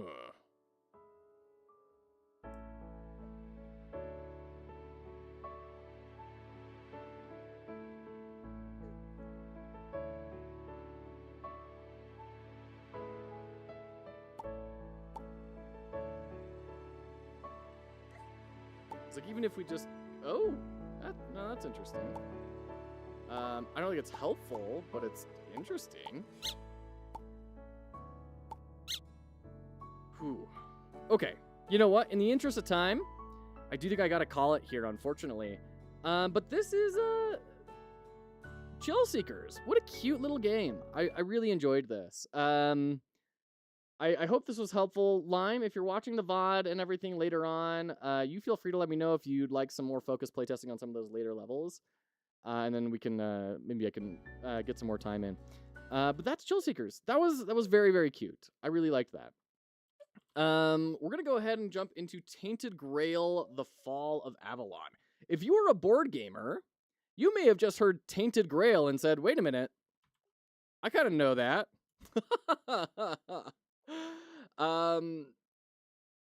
It's a different sort of experience. So, the board game, Tainted Grail, is this big, like, combo building card system sort of thing where you're timed to go find, like, bonfires, like Dark Souls, and, like, it's this whole big thing, right? This massive, massive adventure.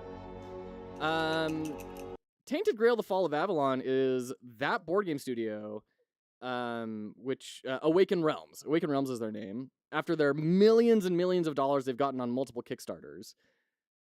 It's kind of their foray to try, and the best I have, figured out, is that this is their attempt at kind of being the new Skyrim. So I'm curious to see how this goes.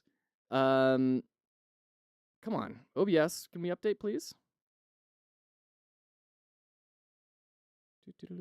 Fall of Avalon, yes. Quantic Flux busting out my notepad. Don't mind me going to attempt to learn how to play through. Yeah, Quantic Flux and I are both kind of going to be covering. Sorry, Quantix. I don't know if that's spoilers or not. This is something that's on both of our eyes. So we're gonna go ahead and fix this. Windowed, yes. And shove you all the heck down. Apply. Good. Now I can actually see chat. Hooray. All right. This seems incredibly loud. Bust that way down. Love the music already. Yeah, it is good music. It's worth noting there is never mind. I may be wrong about that. Okay, never mind. Okay, right on. Let's dive in. Accept. New game. Oh gosh, that's bad. Bad. They had the volume more quiet. Oh wait, no, it just didn't apply. What? Okay. Weird. Weird. Okay. There's a deck builder in the same universe called Tainted Grail Conquest. That's incredible. Can't wait to see Fall of Avalon. Yes, and I've played that Tainted Grail Conquest, which shows up as just Tainted Grail in Steam, if you're curious about that. It's really good. It's a really good deck building roguelike experience with just like insane numbers. I've never been able to really get into it, but it's always been interesting. It's always been in the back of my mind, like, man, I really want to go experience that. So we're going to check out Tainted Grail, The Fall of Avalon, which is their adventure action game. Ameripon, hello, welcome in. Good to see ya. Hope you're doing well. Druids were held responsible for spreading something. The all-consuming Red Death. 600 years ago, King Arthur led the Great Escape from the homelands, where our kingdoms were ravaged by the plague. Leading people to Avalon, he started the Age of Conquest and took the island from the Four Dwellers. Using the mysterious powers of Menhirs, together with Merlin, they a primordial force of chaos and possibility. But now, long after the death of the king, Camelot is in shambles as Avalon fractures into chaos. Old legends are gone, and the weirdness is creeping back into our lands. The bleeding heart of the plague has started beating once more, and the Red Death has returned. Rulers of the island Asylum, an order of the Red Priests, are desperate to stop it by any means necessary. Rotting in one of their cells is a stranger who might bring a spark of change to this cursed island stuck in everlasting autumn. Okay. Classic intro, right? Like, we're a prisoner. That's a great way to get started here. Intro's giving Elden Ring very much. Yeah, I can see that. So, like, if you play the original Tainted Grail video game, right? Tainted Grail Conquest, as they're branding it now, it feels like an indie deck builder, right? This feels much like they have leveled up a bunch. They have gotten way more funding and way more talent behind the wheel. Whether in terms of more people or just those people that they had are now much better. I don't know. But this is clearly a much, much, much more polished experience than the first one was, just off of that cinematic. Okay. I love how it's I don't know, this figure drawing seems off to me. Like like the torso just feels massive in comparison to everything else. Because I'm insecure and I want to have muscles, but don't, I'm going to put a muscle spray paint job on top of my guy. Sure. I don't know. This guy. Okay. So we've got like a lot of preset visual options. Nothing crazy, you know. A little goofy looking, some of them, but like overall, it's kind of all more or less standard, I would say. Hairstyles, there's not a ton.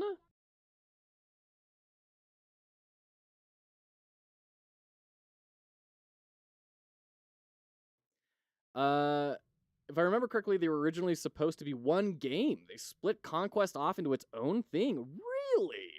Seems like it did really well, so they put an extra funding into the Fall of Avalon. That's awesome. That's very cool. Good for them. Okay, one quick sec.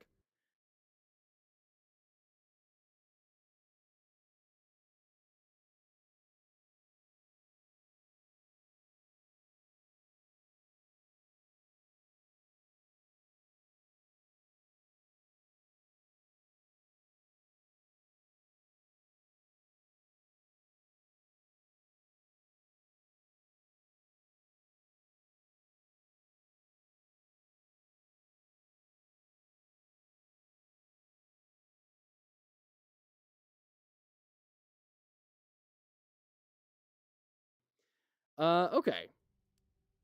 I mean, sure. We'll go Doc Samson. Why not? Caveman Doc Samson sounds good. Doc Sam Smash. Okay. Difficulty, skip Island Asylum. I'm assuming that that's the tutorial. We're not going to skip that.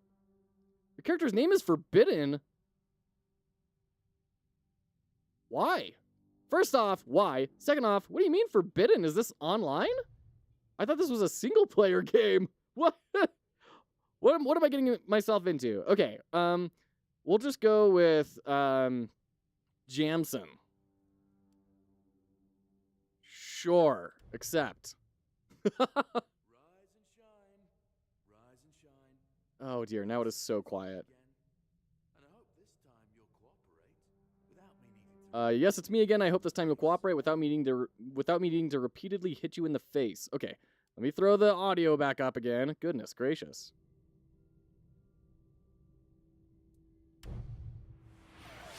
Daniel Pancake, I will add a hat. You got it. You won't be able to see it, but I will add a hat. Oh, it's not a stream without a hat. Good to see you, Daniel. Yeah, we are doing a lazy Saturday stream, checking out a bunch of games that have kind of been piling up in the background that I need to square away. Okay, good little like hexen hands there. Classic. Look, we just have to get this over and done with. Unless you want a visit from someone upstairs. And trust me, you don't. Just like before, no food until we're done here. And the moment you start getting on my nerves, we're going back to my tried and tested fists. So, tell me, what were you doing in the forest when the Red Shields caught you? This is very Morrowind. If you ever played Elder Scrolls 3 Morrowind, like, this is exactly how they handle character creation, and I always loved it. I'm very curious to see how this kind of oh, yes, good! Okay, so we've got those cute little transitions of... I feel like those transitions may be a little much, to be honest, the shrink and expand. Because you're mousing between all these, and you're kind of getting a lot of movement over there. I would probably change that up. But the concept, I'm in love with. You do reviews on games made by community? Yeah, Daniel, absolutely. That's one of our big things, is we do game analysis and critique here. Reminds me of Oblivion. Yeah, like I said, I think this is like their attempt at trying to break into Elder Scrolls market, which I think is great, because Elder Scrolls does not have enough competition. Okay. Let's do...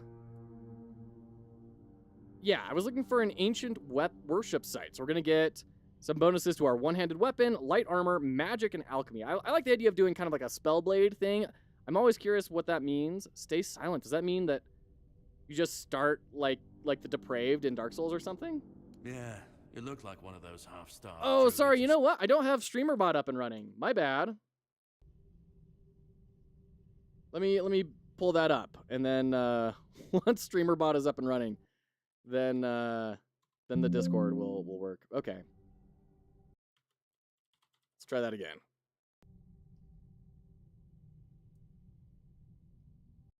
Okay, StreamerBot, come on.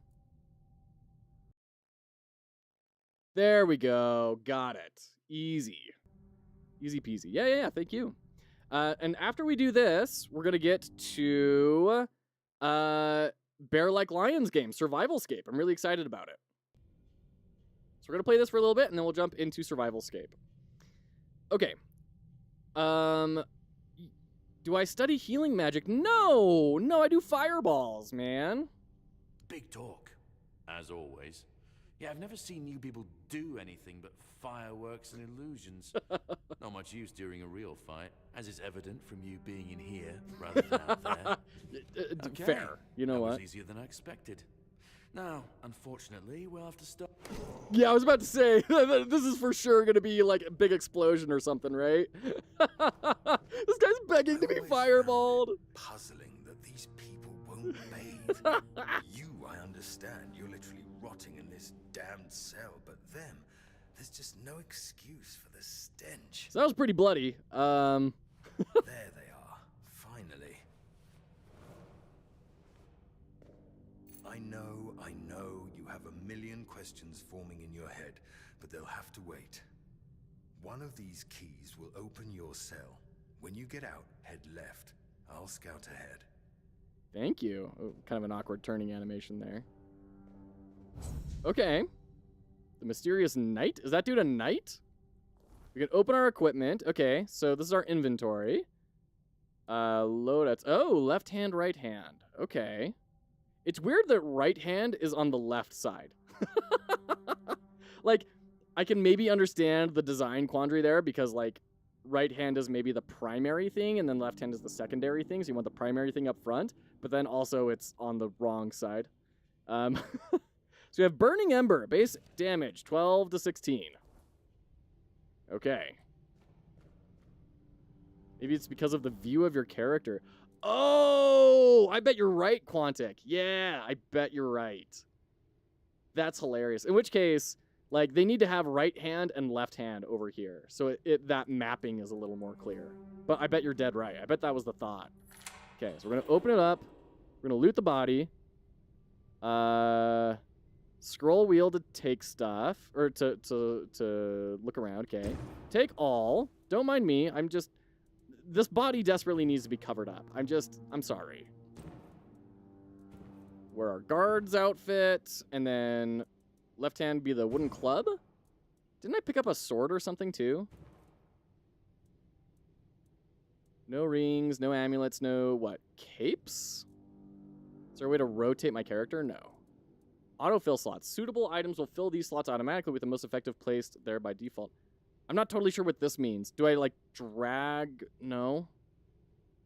Autofill slots. Oh, quick slots. These slots are for any consumable items. Okay, so, like, this is a little bit of a weird layout. I'm not going to lie. Like, I would totally... information architecture-wise, I'm not convinced this is the best route. Let's take a quick look at, you know, what maybe an option that could be explored here.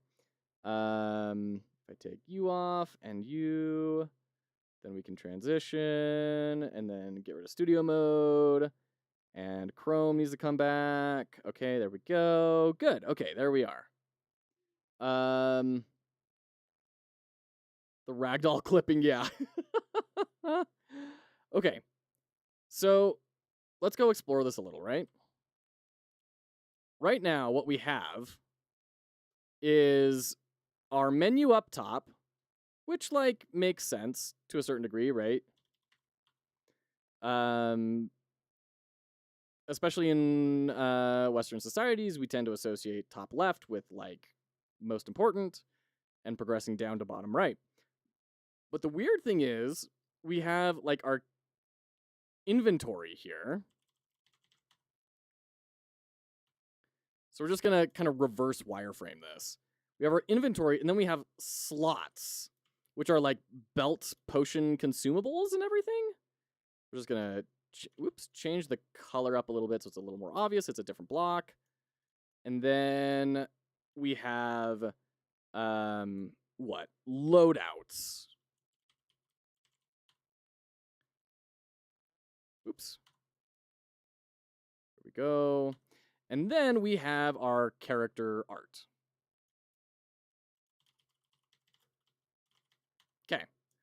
So this is kind of weird because you start to think, oh, top left, this is where I should be, right?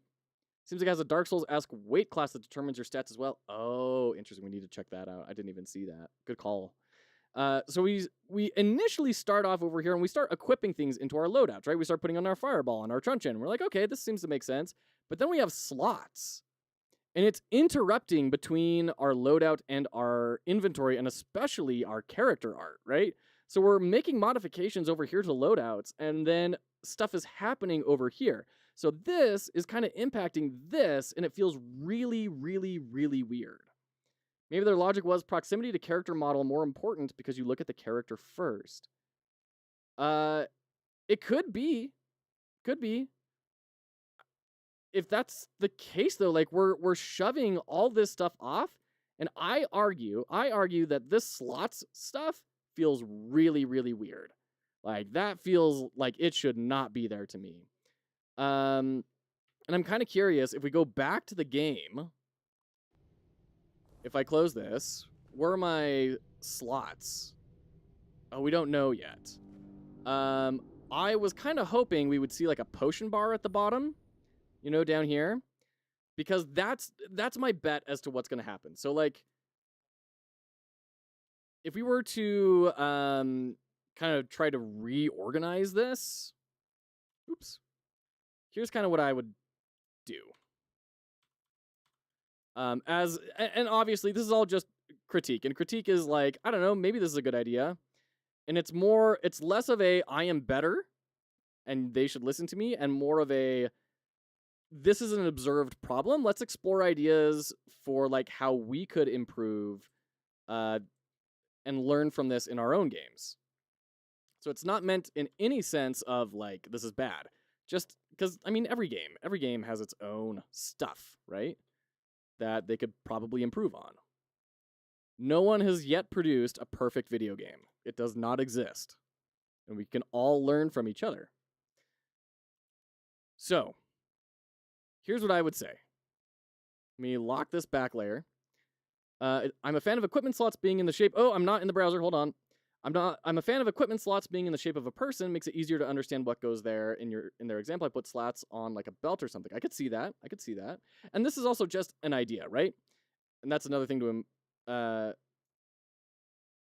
keep note of is that like this is just one quick idea, and it's very unfair to compare a quick idea with somebody else's very hard work that is more fleshed out, because the thing that is an idea is always going to appear better. It's always going to seem like it's better because it's living in your head. It's why monsters in horror films are scarier when they aren't like directly on screen. Okay, throw this there. Okay, there we go.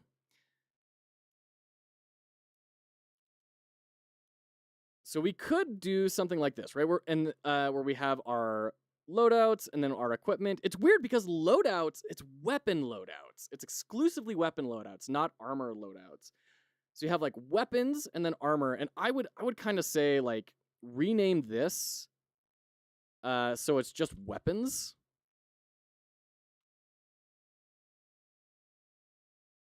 Right? And then we'll kind of shove that behind. We have weapons, and then we have loadout 1, loadout 2, loadout 3. Like that to me, all of a sudden is a much more legible screen. And then we put our potions down below. You know, and that would hopefully correspond to where the UI is going to be. Let's see here. No, stop. I just want the image. What is happening here? All right.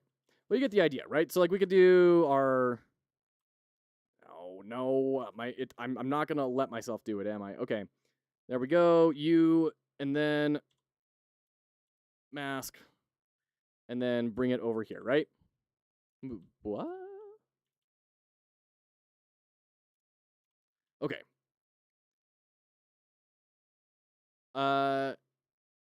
Like, to me, all of a sudden this starts making more sense, right? Or even throwing this over here or something, just somewhere less important than, like, the center of the screen. Those are my 2 cents.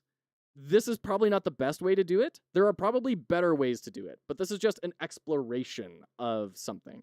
Let's jump back into it. Okay.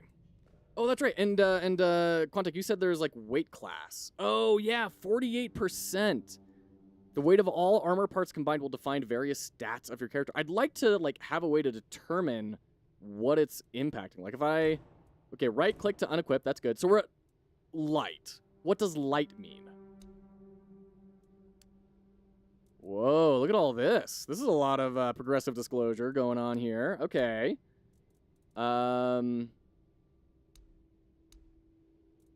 Okay. So, like, I would love to have some sort of feedback of, like, this is what is actually happening.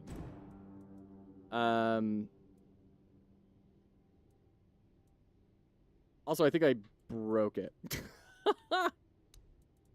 Oh, did I drop it or something? Oh, I did drop it.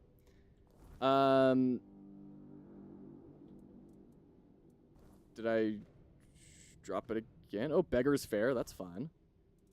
Where's my equipment? How do I equip you? You disappeared. Oh, we had a filter on for medium armor. Okay, there we go. Okay.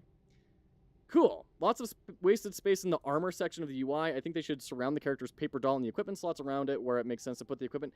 And that's, yeah, I'd love to have a talk with their UI designers because, like you're saying, Quantic, that is kind of a convention that has been established for a long time of that's a very good way to do UI.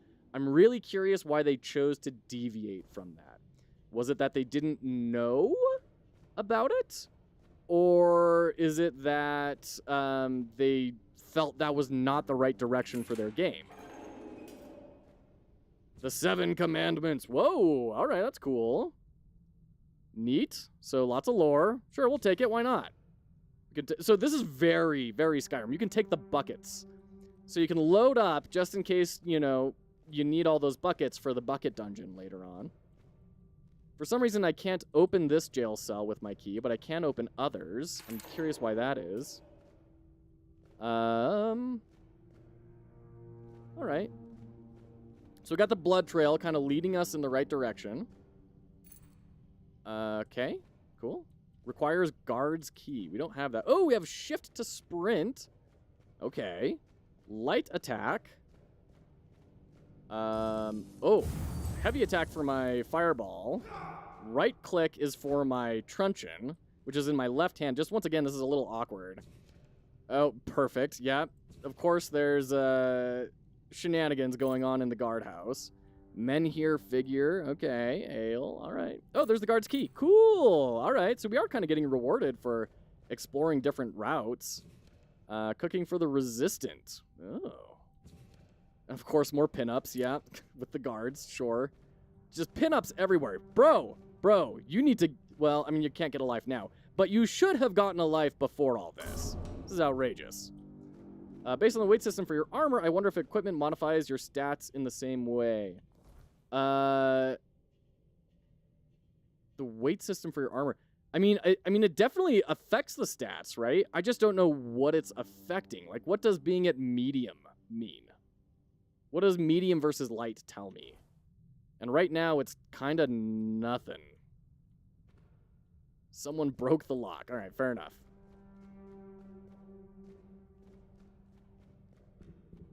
I like the little roots and the chains and everything. Brings a little more life into things. That's nice. Can you close yourself in the cage? Let's see. Let's just see, shall we? Bloop. Yes.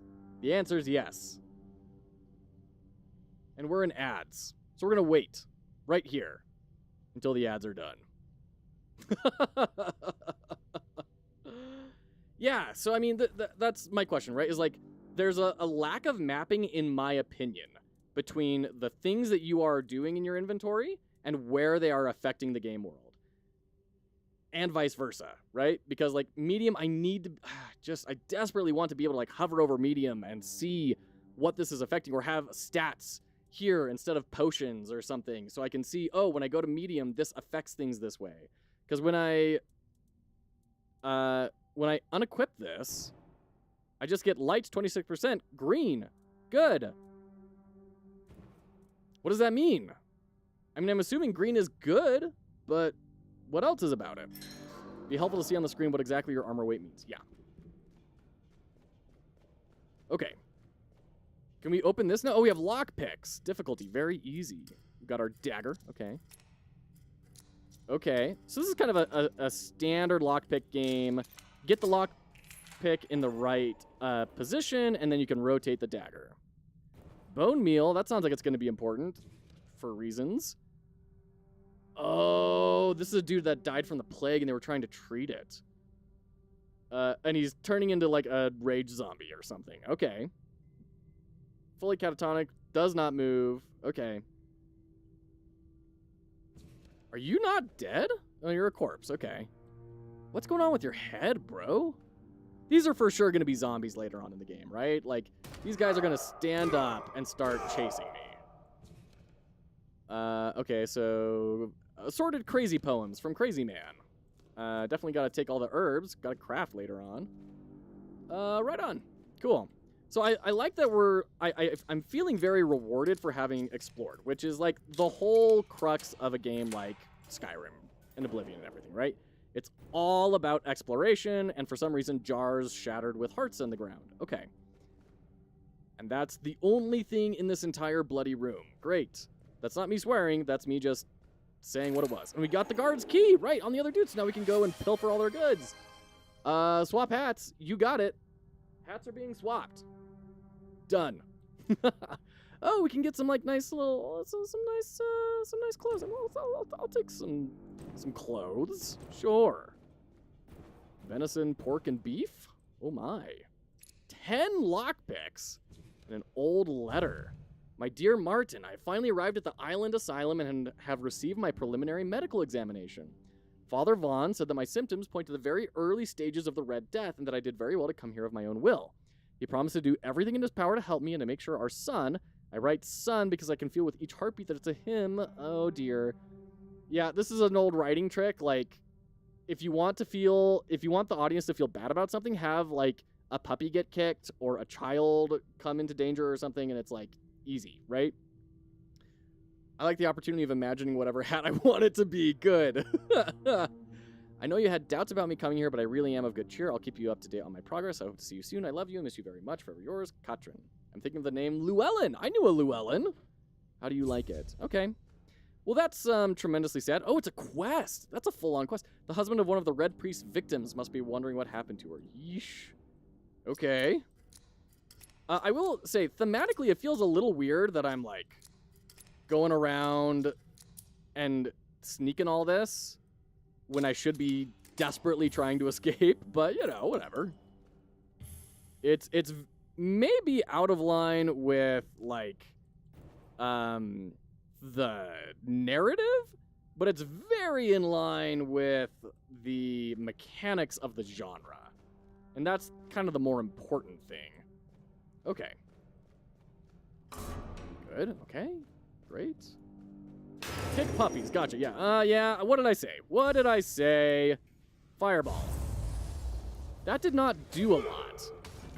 Do I have a dash? I do. It's Alt. Ooh, that's awkward. Alt. Why isn't it like Shift? Oh, because Shift is run. And Control is duck. Ooh, Alt for... Yeah, boy, that's rough. Drilled a burr hole on the left temporal bone. The skull appears to be full of thick, partially coagulated blood. I opened the skull by removing the calvaria, then I drained out the unnatural excess of fluid. I sawed through the cerebral falx using Morgane's cut. Wow, okay. Lifted out the brain, shape is abnormal. Placed the brain in a mixture of alcohol and cedar oils. Okay. I mean, at least he's like making it smell good, you know?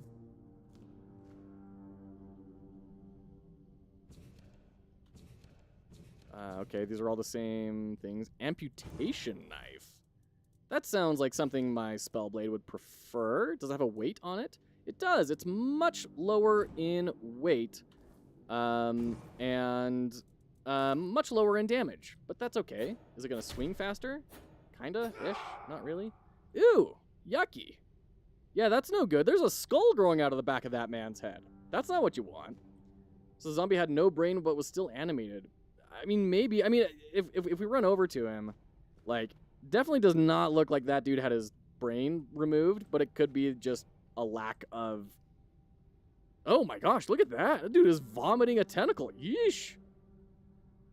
And then... Is this degeneration or regeneration of a foot? Medic saw, can I... Wait, hold on. Is the saw... Aw, the saw isn't a weapon. Boo. Alright. Let's keep going. So I can't help but notice that my mana is not regenerating. And my fireball did not, like, one-shot, presumably, one of the weakest enemies in the game. I'm a little concerned about that. More brains. Hey, I thought this was supposed to be in cedar oil. Experimental treatment report. Boy, there's a lot for you to find in this opening space. Bone meal seems to have little to no effect. Disease is progressing. Despite the outcome, I do not deem this treatment a failure, especially in the case of the patient with the progression of the disease seemed to slow dramatically. If I could mitigate the adverse effects, I'll make it closer to finding a cure. Well, these guys, like, seem like they're maybe doing it maybe unethically, but they are at least actually trying to cure things. Like, they're not, you know, unleashing the Red Death to destabilize a country or something. Like, they're legitimately trying to cure it, so there's at least that on their side. All this lore can't hurt me because I can't read. Ooh, monster blood. That's always a good idea. Drowner tongue. Okay, we're in The Witcher. Confirmed. Okay. Weirdness mutations. Mutational changes are not significant, although they span the internal organs. The heart enlarged to the size of 2 adult fists. Among the contents of the stomach are remains of undigested human flesh. Whoa. Okay. Great. Heads joined together in shape worse than any nightmare. Awesome. Great. Good times. Okay. Right. Love that there's a lot of lore, but I'm thinking in terms of a stream and video, and this is a nightmare. Yeah, for real. Especially for something like what you do. If you're not going to be doing, like, a series on this or something, like, you're probably just going to want to skip this all. I see our skill bar for thievery going up in the bottom left, though. We just leveled up to level 15. There we go. Open. Father Vaughn. Okay, 7 months pregnant. Oh, this is the gal with the letter that we found. Yeah, so she's dead. Fetus seems to be much more affected by weirdness than the mother, as if it absorbed it all. The fetus started to grow rapidly. After the second session, its mass had tripled. It needed to be extracted. The mother did not survive the procedure. Yikes. Unnaturally overgrown, but its limbs were weak and flabby. Despite its monstrous appearance, it turned out to be of good viability. Oh, dear. See, this is... Oh dear. Okay. Okay, we're gonna leave this room. Yeah. Whenever you get a named priest in games, they're either gonna be, like, incredible or, like, super evil bad guy. And I think we figured out where Vaughn is. Okay. Alchemical station should be cleaned after each use. Okay. Elementary knowledge about the ingredients of a healing concoction. These are alcohol and sage, not poisonous plants and hearts. If this kind of negligence continues, I'll be forced to ask Father Vaughn to revoke your privilege. Okay. So we're going to be able to go in and craft potions at some point in there, I'm guessing. More dead guards. Sheesh. Yeah, see, like, this does not feel like a hospital to me. You know, where they're, like, trying to treat people. Like, okay, we got the laboratory. What?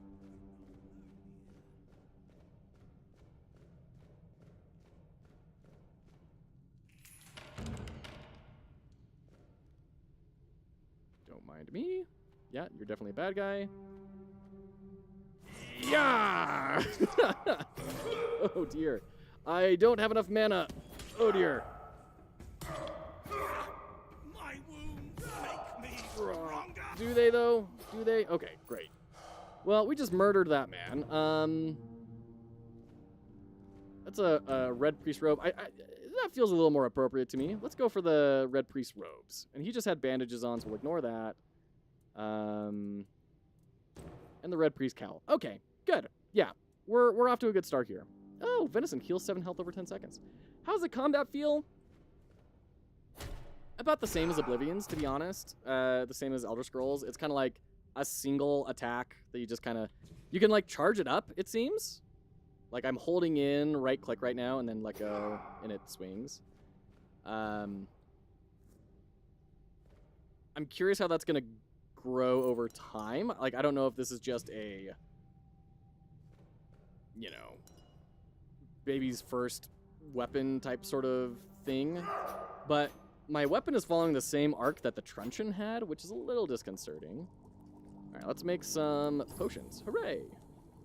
We need alcohol. Interesting.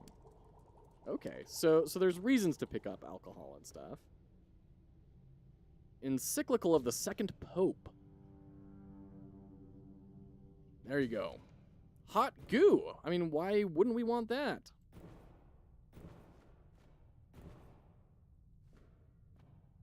Oh boy. This is a okay, I will give them this. It is very... This is a very expansive... Spectral sword? What the... It's a very expansive, like, opening place where you get to explore a lot. Like, there is a lot of freedom in here to, like, do cool stuff. So we just got a new spell? Summon Spectral Sword? Yes. Whoops. Yes, I give. Thank you. I desperately need more mana, though.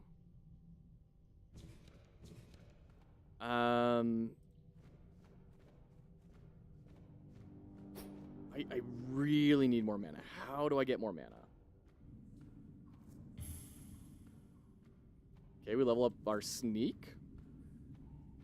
Getting some chanterelle mushrooms. Getting ready to go into a good cooking phase here.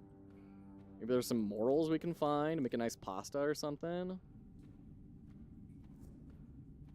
I wonder if there are perks that let you regen mana naturally. If no, magic seems like it's really weak. Yeah, I agree. I hope... I'm expecting that I'm going to find some way... Oh, dear. To regen. Oh, and we can push. Nope. I'm not here. Don't worry. So hold in right click and then left click. Oh, but this is... So we've got this controls pop up, but I think that's only if you have like a shield or nothing in your offhand. But we have a weapon in our offhand. Which we don't really need, I guess. Yeah. There we go. And there's the push. Okay. Investigate that sound. We'll just power level our sneak, you know? My character in Oblivion that I just adored was like a summoner rogue dude. So he would like summon in a Croxagore and then just leave. And the giant reptile monster would murderate everyone. You're no match for me. Am I? Are you sure? Can you crawl? Because I don't think that you can. All right, how do I use my potions? There we go. All right, great. Yep, okay. I am invincible. Investigate that sound. So the dash is nice. The dash does help the feel of this a lot.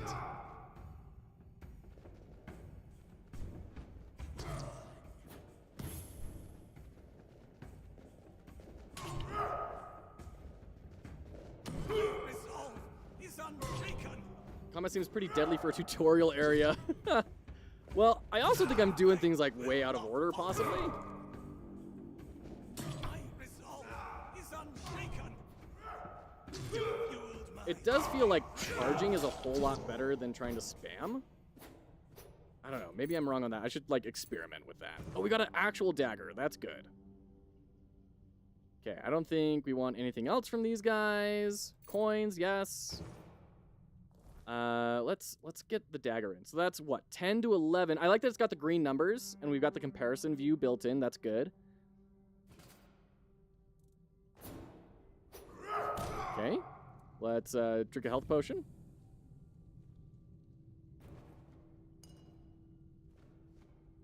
Okay. Like that it's telling you with the green arrow what is better on the... Yes, yeah, I agree. That's a good little UI touch. I will say that I do wish that... I don't know. It took me a little moment to recognize the comparison UI. It feels like that could be called out a little bit better, but I don't totally know how. I just missed that bottom part. It blended in with the rest of the UI. That could be something to kind of explore in some interesting ways. Whether it's like you encase the entire thing in a container, or maybe blur out the background UI when you're doing that. Maybe that wouldn't be helpful. I don't know. It's interesting, though. Oh, brains! Brains are crafting ingredients. Great. Well, I think I found some of this. So let's go grind this brain up. So you might be able to cook in that cooking pot you saw. Oh, I didn't even notice that. Causes rage for a certain period of time. Sure, we'll be a barbarian. Cooking pot. Ooh. Fish eyes, of course. Why not? Man, so many ingredients. I wonder if the ingredients weigh anything. Am I handicapping myself here? All right, where's the cooking pot? Cooking pot, cooking pot, cooking pot. I don't see a cooking pot, Quantic. Am I just blind? Oh, right here. Interact. Oh, you're so right. Use random ingredients. Generates the best combination from random ingredients based on your cooking. Well, I mean, sure. Like, why not do that? That sounds like objectively the right idea. So we have cooking as a skill. That's kind of fun. All right, let's keep exploring through here. I'm a little worried that I'm going really far afield of where I should be. Like, am I going to have to backtrack all this to get back to where we were? Or is this going to spit me out kind of where we were before? Athletics. Yeah, okay. There we go. This is the end of the room. Got it. Is this a fake door? Why is there this archway just randomly here? E. Space. Wait, open? Oh, that's probably this thing, huh? Yeah. All right.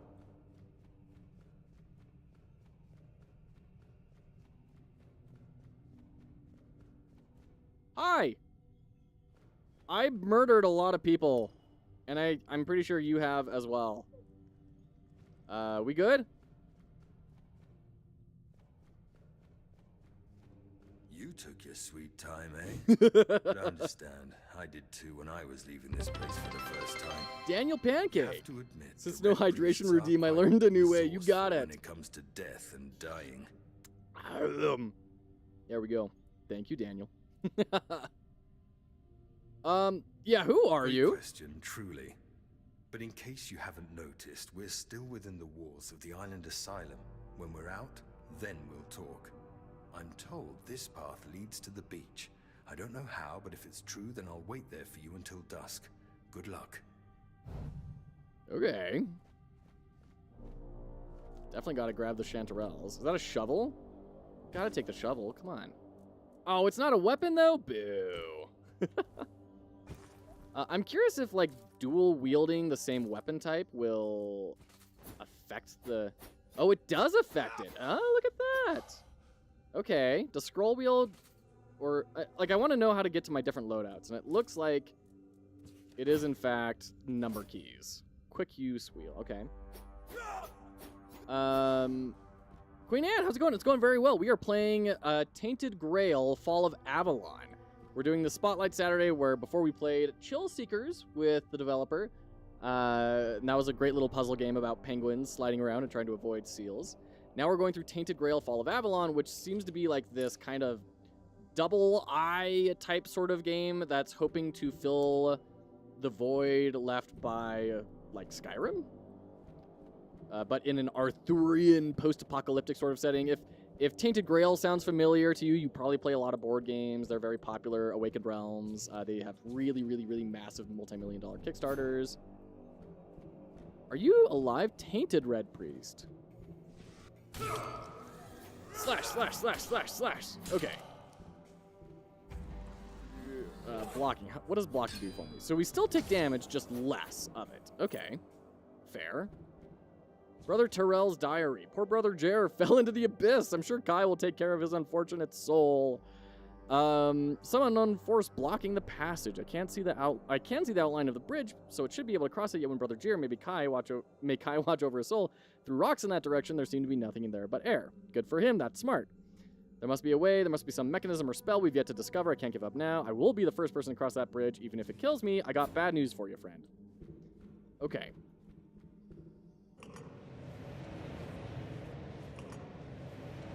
Interesting. So it's like halfway showing up.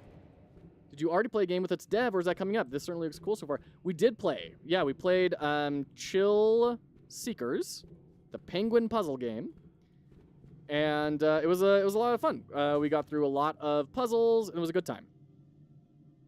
Merlin couldn't have built the menhirs himself. Oh. And then after we play this for a little bit, we're going to jump into Bear Like Lions game of SurvivalScape. This is a good UI, by the way, for note reading. You get a little picture of the note, so you still build up that verisimilitude. And then you get just the text. It's very clean, but it's on this nice background, so it's legible. I mean, this is a very good UI. This is a very good screen.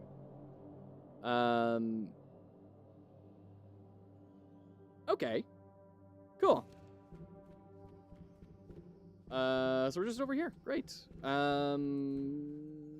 You look like something I'm going to unlock the ability. Cool shaders on this, by the way, with, like, the tubes all flowing around. That was probably kind of complex to build. Pretty rad. I like it. I like that it's not just a static thing, you know? You'll have to check it out. Yeah, definitely do. It was a very, very cute puzzle game. Oh, dear. I think we just stopped ourselves from being able to go over that bridge. Oh, well. That's a puzzle that will remain unsolved for now. Okay. Yeah, thank you, tutorial. We don't need that anymore. Definitely looks weird related. Yeah. Okay, we're at the Menhir statue. Oh, got a Tainted Red Priest. Yeah! I do like the dodge. The dodge is very nice. It makes the combat feel way more responsive, and dual wielding is being way more fun than single weapon. That was feeling pretty abysmally slow. I don't want to report this to my superiors. Someday I'll hear the call and answer it. I'll tell them it was Kai, even if it wasn't. I just need to know. Wow. Oh, this Menhir has 3 arms instead of 4. Okay. Brave enough to touch it with his bare hands, his disappearance shocked everyone. It's not that he died, he's just not here anymore. It's like he never existed. Or is it a teleportal? Because I've played the board game. I know how these work. Oh, sorry. Am I being too loud? How many people are working on this project? That's a good question. I don't know. I think it's a decent sized studio though. This is definitely not like a 1-person project. Awakened Realms has some not like EA levels of money. Oh, there's Brother Abe. Just starved to death over here, I guess. They've got a decent amount of money. Not like EA levels of money, but like they're pretty well funded in the board game space. This is a cool level. I like this all. Very ethereal. Ooh, the lighthouse. Oh, I just noticed that. That's rad. That's great. Nice little like, hey, go check this out sort of thing, and it's spooky and eerie and intimidating. Very good. Yeah, this is all great. Glittering stone. Increases your magic armor by 50. Wait, hold on. Is that like a... Aha! Yes. I will definitely take magic armor. Thank you. We got some spooky baby demon statues. And they basically just seem fine. It's just like Halloween decorations. It's fine. Okay. It's your stream background too. Yeah, right? The very monochromatic color palette. Okay, yeah, there's another thing with that bridge. Is it kind of Metroidvania-y in that regard? Like, are we going to learn? Are we going to get upgrades? Oh, cool bridge with the arms. Oh no. The butt bridge. No, this is so disconcerting. I've been waiting a long time for someone to find me. Are you here to help me leave this place? Yeah, sure. I don't... Yeah, are you a prisoner? I might be. I do not know. Was I sent here for a reason? Did I end up here by accident? Like you?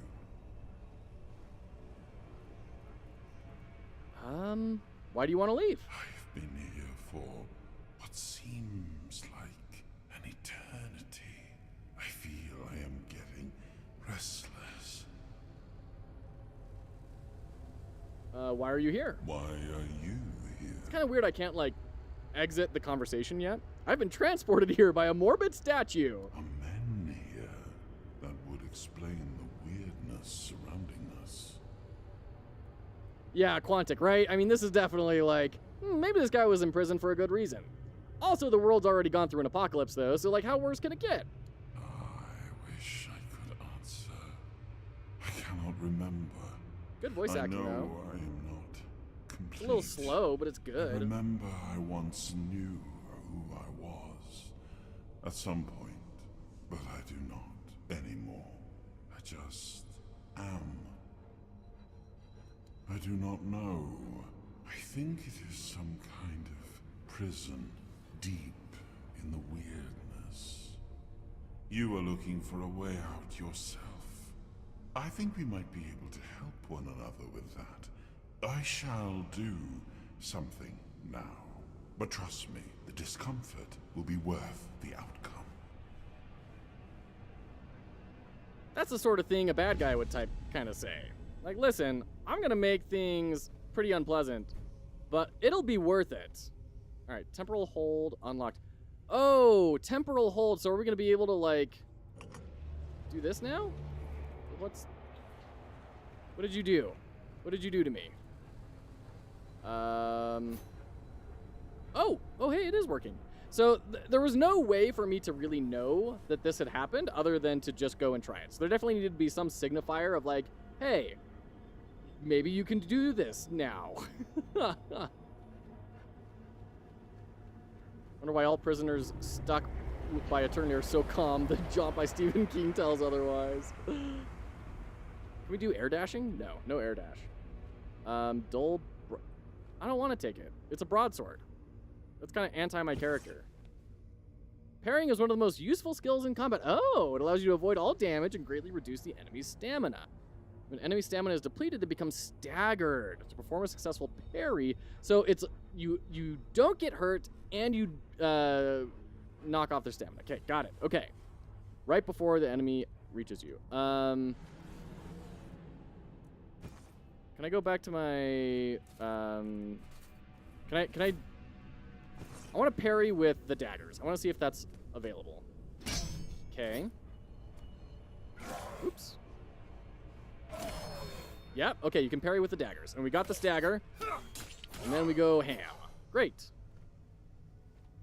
we have undead, and we also have mutants. Temporal hold allows you to slow time. Use it however you want to attack, escape, and so on. But remember that once used up, it will need to be recharged. This is a super meter. Okay. Recharge it by killing enemies. Oh, and middle mouse to do temporal hold. Okay. Okay. All right. Just go ham. I am a blender. Nice. Good parry. Oh, missed that parry. Ran out of stamina. That's my problem. Okay. Need to keep a closer eye on stamina. It's been a long time since I played an Elder Scrolls game. I am sorry I did not ask for your permission to do that, but I hope it was worth it, as promised. So the combat's now feeling way better. With parrying and the slowdown and stuff and dual wielding, all of a sudden this is starting to feel way better than Skyrim did. I have already told you, I need your help to leave this place. And when we are out of here, I will need your help finding. Look for what is left of me whenever you step into the weirdness.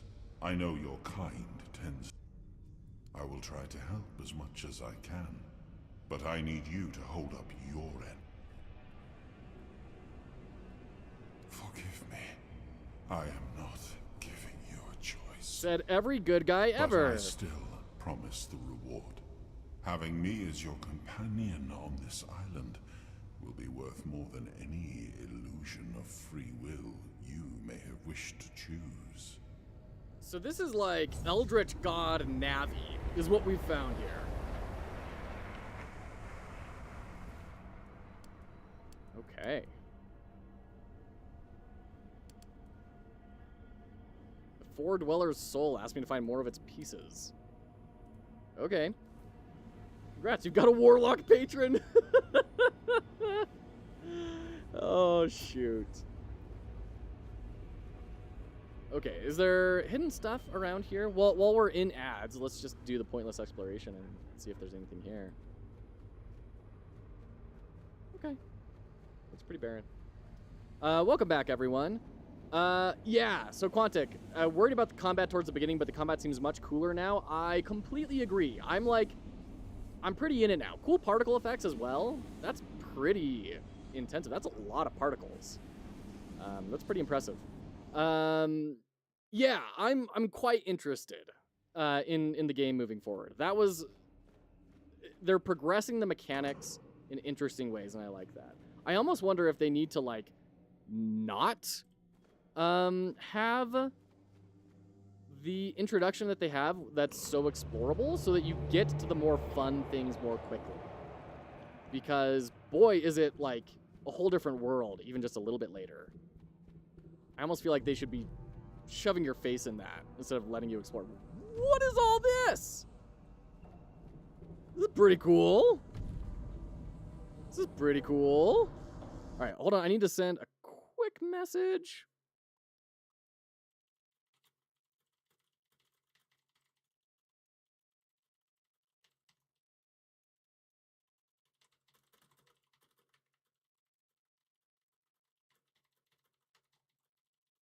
Okay.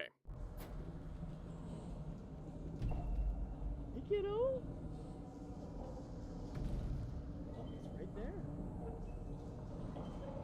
there. This is really cool world building, and like the Tainted Grail games have always been very good at that. Like I just, can I save? F5, good. Hi-ya! Oh, they thought of that, and they just bring you back up. That's nice. I feel like they could do with a Skyrim or Oblivion style intro. Can't remember which is which. The one with the dragon, where it forced you to follow the path to learn before letting loose. Yeah, that was Skyrim. Okay, so we got a duder over there. Can I zoom in? No. All right. Can I jump up? Oh, interact. Ooh. We created the Titans, for we need their work. Guard the peace of the working Titans, for without them, something, something, something. If I were playing this on my own, I'd totally be reading it. As a streaming, I don't think we're going to do that. But, like, like, honestly, I'm having a way better time than I thought I would. I'm not going to lie. When I first got this, I was like, I don't know, we'll see. And my first impressions were kind of lining up with it. I'm really way more interested in this now.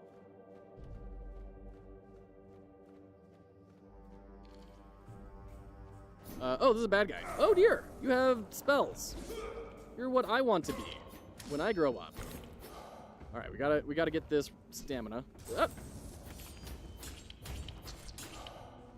Got him. Got the parry. Oops. Didn't expect him to attack again so soon. Okay, cool. I didn't play a tremendous amount of Skyrim, to be fair. But this feels already way better combat-wise than Skyrim ever did. Like, way better. Skyrim is like an ocean, the depth of a puddle. This is feeling more like maybe like a large lake, maybe?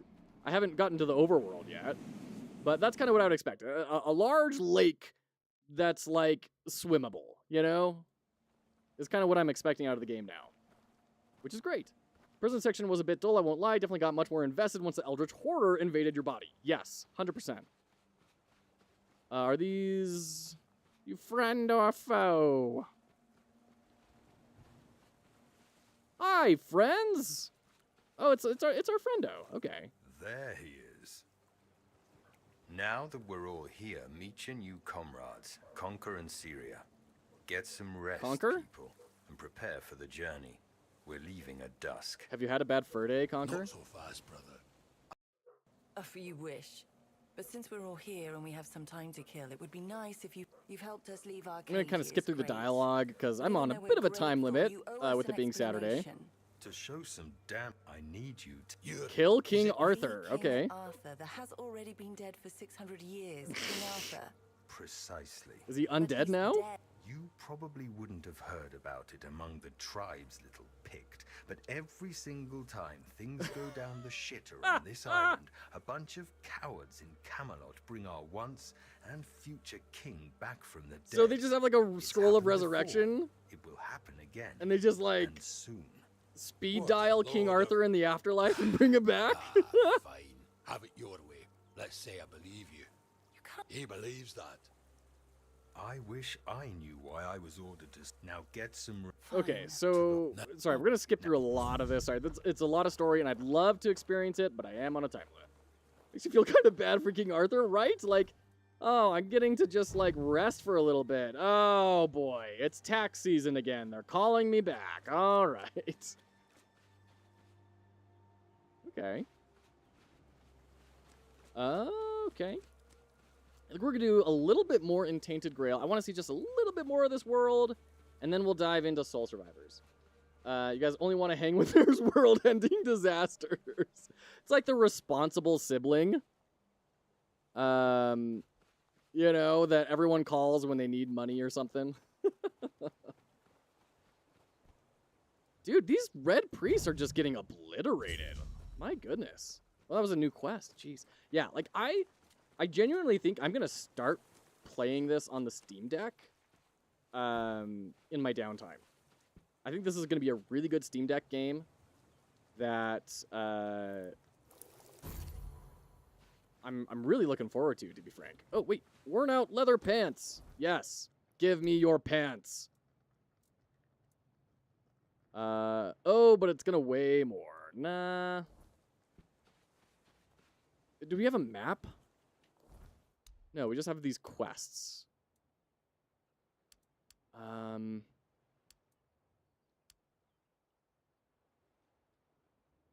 Okay. So I guess they're just giving you space to go explore this island. And this is like a tutorial island. You can go and explore for as long as you want, and then go sleep on the boat when you're ready to be done. I'm kind of digging it. I'm not going to lie. Like, this is kind of neat. I wish this outside space had a little bit more going for it. Like, there's some cool design in the level, in the environment, but it feels a little empty, which may be okay, but they're giving me a big space to explore. I kind of want to... Oh, this is where we started. That's right. That's the entry. Interesting choice to not include a map. Maybe they're going for the old school draw your own map route. It could be. My bet is that it's going to be something that we pick up later. Like, if we go into our controls, I'd be really surprised if we... Also, way too much space in between each table line here. That needs to be tightened up a bunch.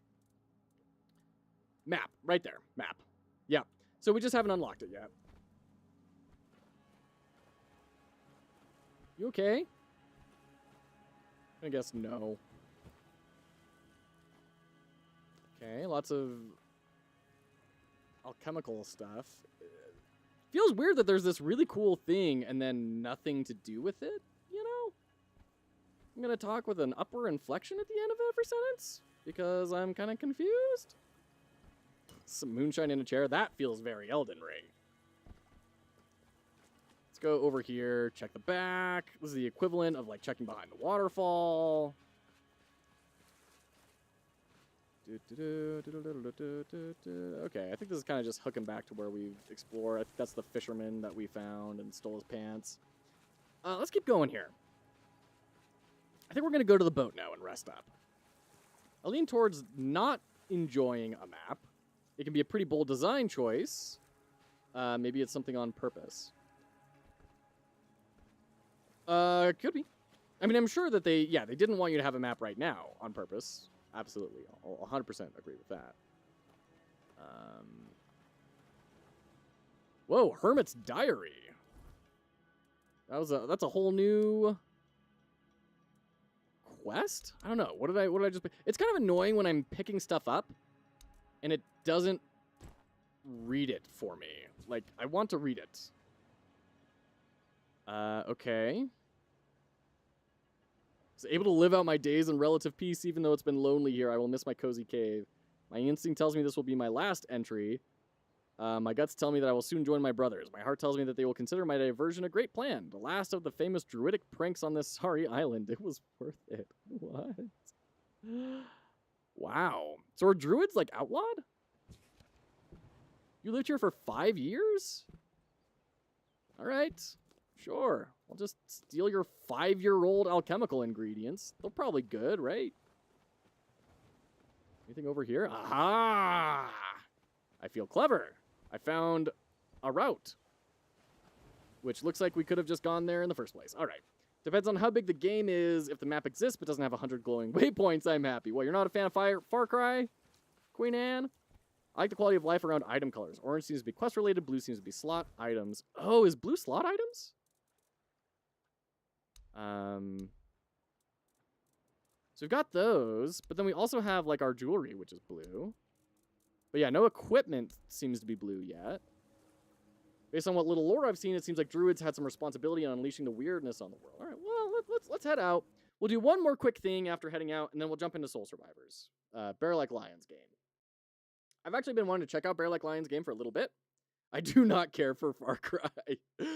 I've wanted to check out Bear Like Lions game for a little bit. I've been keeping an eye on it for a little while now, and I'm curious to see how this demo shapes up. You have decided to trust Caradoc, at least for now.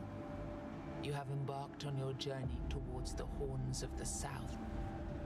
But as soon as you found yourselves at sea, black clouds gathered over your heads, like tangible proof that there must be some curse on you. Soon the wind was howling, and the gargantuan waves were towering over you. You found yourselves in the heart of a storm.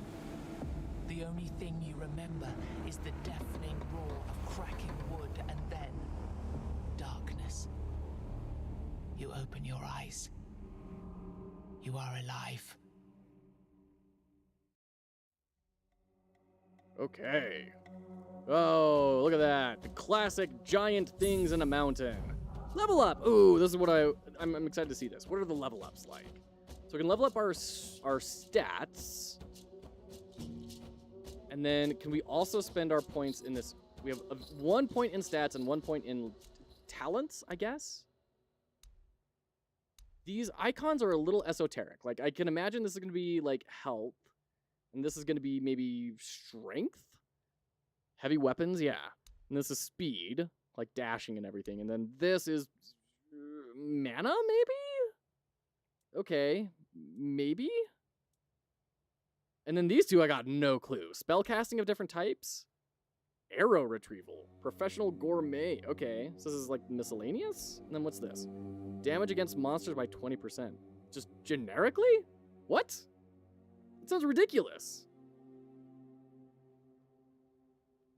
Zooming while aiming a bow slows down time. Oh, it's perception. Oh, they correspond to these. The icons are the stats to the left. Yeah. Okay. I have ADHD big time and I currently don't have health insurance. Open world games give me so much freaking anxiety. Might be okay with them now that my ADHD is medicated, but they certainly were no good for me before. Oh, shoot. Spirituality amplifies your maximum mana, passive mana regen. Yes, auto buying. It's exactly what we're gonna buy. Accept. Okay. And then spirituality is the meditation dude. Yes. Buy this. Okay.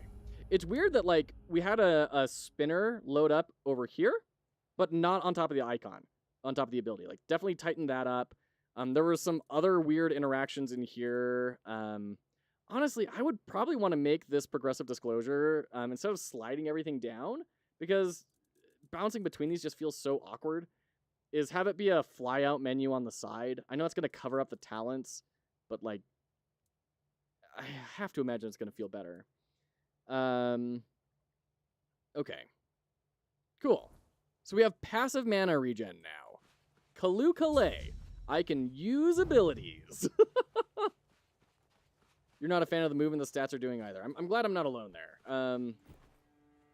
That feels like one of those things that I would kind of argue about in product design position, and then a stakeholder would say, "Oh, it's not that big a deal. Let's just do it."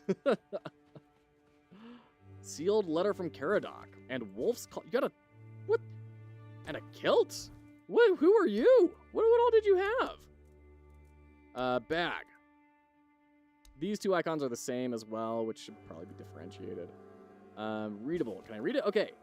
Open this only in the event of my death. I understand you may not trust me, however, you owe me your life and I need this debt to be repaid. The nameless one, the one I rescued from prison, they're more important than any of you realize. You must protect them. Bring them to the captain of the horns and ensure they undergo the ancient trial of the sea. I realize I'm asking a lot, but we must put an end to this madness. So are we taking the druid's side in this? Also, was that one of the other dudes that got rescued? Did he just get murked? Wolf's Call. Summons a wolf to fight on your side. Okay, so let's set up our summons. So we can summon a sword and our wolf. Oh, the sword is like, I thought it was going to be a fighting sword. No, this is a literal sword for us to hold. Okay. Then that needs to be number 2. Okay. And our wolf is still with us. Cool. Definitely seems to me like the gameplay and story are solid, but a lot of the issues I'm having with the game are UI related. Oh, and it is going to let me dual wield, even though they're not the same weapon type. That's good. Because like in Skyrim games, a lot of the times it feels like you have to have 2 daggers, 2 swords, 2, the same thing. Oh, hey, friendo. You look like a bad guy. Let's kill you. That was easy. Keeper's Tag. Oh, a bunch of armor and everything. This is rad. You know what? I'm really liking this world. I'm not going to lie. I've said it before. I'm saying it again. I'm really impressed. Wolf. Hey, I just avenged your friendo. Ow! I thought that was my wolf.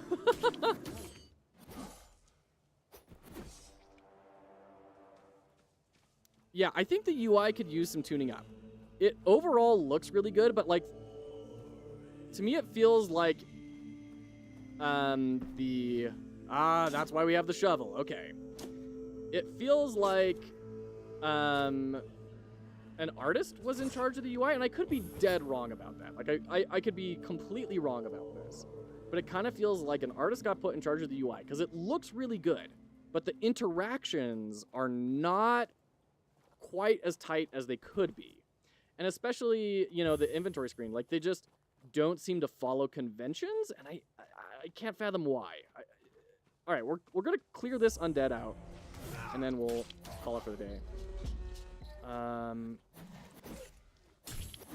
Okay, let's, ooh, we ran out of stamina big time there. Let's turn on super speed, and we'll just go Sonic on them. Gotta go fast. All right, cool. This game feels great. I'm like, oh man, I really want to go explore that. This is rad. Gotta go to bed. Do not want to watch the sunrise 3rd day in a row. All right, thanks for hanging out, Daniel's Pancake. This was great. Thank you for being here, and I appreciate your bits and everything, and you're great. Thank you. It's getting the impression that a product manager doesn't play video games got their way on the UI. I could see that. I could definitely see that. Because, like, if you look at screenshots of this looks pretty okay, right? It only starts... Oh, and there's our map. It only starts to kind of fall apart when you start playing around with it. So... And I mean, falling apart. It's definitely learnable, right? It's definitely learnable. It's self-explanatory, even if it isn't self-evident. So, there you go. Hey, I'm going to keep playing this. I'm having a good time. Not right now, though. We're going to quit out, because I got to get to my family. And we're going to play... we're going to play SurvivalScape, which I'm very excited about. Map is cool. I like that it has weird writing on it. Feels thematic. Yeah, absolutely. So we're going to go ahead and download this. Bear Like Lion, I apologize if you're gone by now. Let me know if you're still here. Let's get this going. SurvivalScape demo. I'm a stickler for this as UI, but if I can't mouse over a designated on-screen to have a designated effect, then I get annoyed. I'm curious what you mean by that, Queen Anne.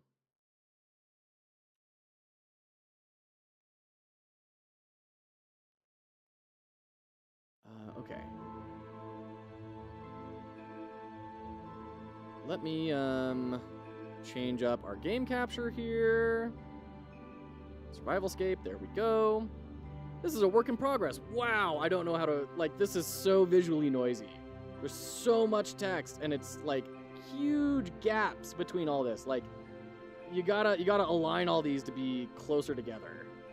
I get that it's justified, but also none of this other text is full justification to, like, make that visually work. So I would definitely left align these. Cheese versus Code. Hello, thank you for the follow. Appreciate you being here. Thanks for hanging out on this lovely Saturday. Maps have a max level and a max time. Okay. Once either has reached, the boss will spawn. Oh, okay. So it's either time-based, so you can outlast everything, or you can just DPS everything down and just level up like crazy. Okay. Time, boss speed, and health. Interesting. Okay. Follow the arrow and defend the obelisk to instantly level up. Hurry, it's on a timer. Daily challenge randomly selects a map and class, eliminating all random elements. No health potions, no obelisk, no rerolls. Just a pure test of skill. Hold on, let me actually share this out as well. There we go. There's a link. There we go. 2 a.m. Mimi, sleep. You have political responsibilities tomorrow. Have a nice rest of your stream, man. Thank you so much for hanging out, Tablet Pencil. You're great. Thanks for hanging out. I need to jump into one of your streams again when I can catch them. Thanks for hanging out and for making cool stuff. There's Bear Like Lion. Awesome. Check in from lurking to see my game being played. Good. All right. I'm glad we're here. So, yeah, I was saying that the typography here is really rough. Obviously, it's a work in progress, right? But, like, I didn't even notice this subline. There's just a lot here that's really rough to get through. We talked about, like, aligning this and this to be, like, this right aligned, this left aligned so that they meet in the middle. Anyways, stuff to improve could definitely be done. But obviously, this is a work in progress. It's very early. Unlock by clearing any map, start at max level, and defeat the boss as fast as you can. So it's kind of like a test your build sort of thing. I like that. Okay, levels. Okay, I don't know what these... Player guide? Oh, that's the thing we just saw. Okay. Career stats? So why is this staying here? Is that a bug, or is that supposed to be there? Because, like, it feels like it shouldn't stay there. Okay. Start level. Friends only. Oh, okay. Sure. Yeah, great. Select class. Oh, we're definitely going random. No, we're going Druid. No, we're going Beastmaster. Yeah, we're going Beastmaster. Okay, cool. Big open space. By the way, sorry, before I dive in, you requested this to be played, Bear Like Lion? What sort of feedback are you looking for? What are you looking for from this? Because I could talk ad nauseum about anything, so let me know, like, what stage is the game at? What sort of feedback are you looking? How are you hoping to improve, etc. Until then, difficulty, feel, abilities, and upgrades. Okay, so I will ignore aesthetics and level design and everything. I will focus exclusively on difficulty, feel, abilities, and upgrades. The demo will be presented for next fest, and I plan to release in July. Okay. Difficulty, feel, abilities, and upgrades. Okay, so like, okay, great. Oof. All right. I don't know how I'm killing things. Otter, new ability. Yes, 100% get the otter. Yes, deadly otters. I'm not really able to, like, see my abilities at all. Like, where's the otter? And I can kind of see the boomerang, but it's moving so fast and it's so small that I can't track it. Roar! Fear and damage enemies. Oh, bird. Bird swoops down to attack the enemies. Absolutely. I normally would go magnet, but when given the option for summons, I take the summons. So are the summons just, like, teleporting on top of bad guys? Like, there's just a time limit? Because I'm seeing the bird, but I'm not seeing the otter. Also, is there there we go. Okay, now I can resize this. Good. Now I can actually see chat. Okay. Great. Oh, highlight target. Wait, what was that? Yes? Oh, I see. Okay. Lower the otter cooldown, because I want to actually see it happen. Okay. The highlight target is interesting. I haven't seen Bullet Heaven do that. And I think it's an interesting take. Like, I could see, like, playing yet another zombie survivor game, I think is the full title. It's a little tricky. I can see that being really helpful in that. Let's go for increased range. Magnet range seems pretty generous. I'm always go for magnet upgrades and horde survivors, and this seems generous enough that I wouldn't feel obligated. It's generous, but it's also really slow, and I would kind of imagine that upgrade would, like, I outrun the magnetism, right?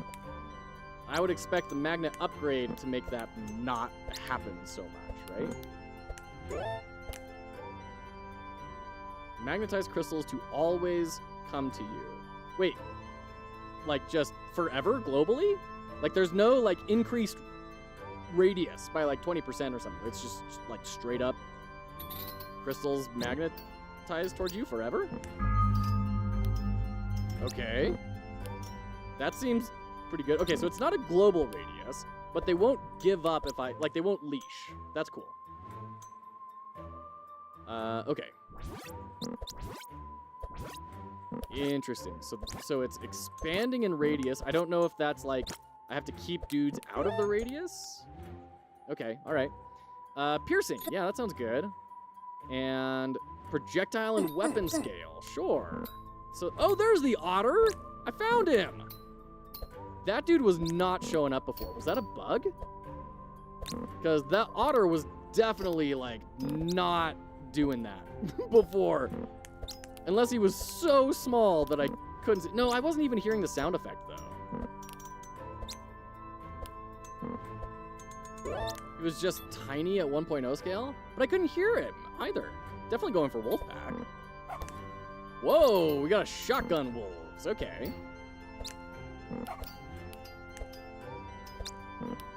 Okay, so I'm liking the Beastmaster class. I will say it's not what I expected. I like having beast-themed abilities, but when I saw Beastmaster, I was like, oh, this is summons. When really it seems like what they are weapons. They're new weapons, which is fine. So we have increased. Look at that cheeky little otter. Like it's like, oh, I shouldn't be here. Oh no. Now with piercing, he doesn't go away. Okay.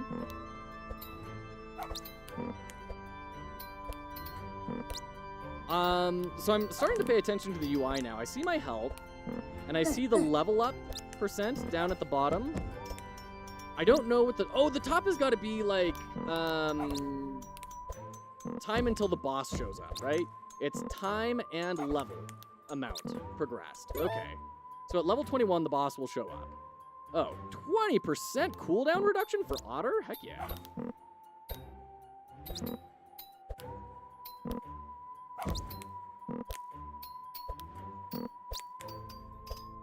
I think that having the summons as they are is a great adaptation to a Beastmaster class. Yeah, like I don't think there's necessarily anything wrong with it.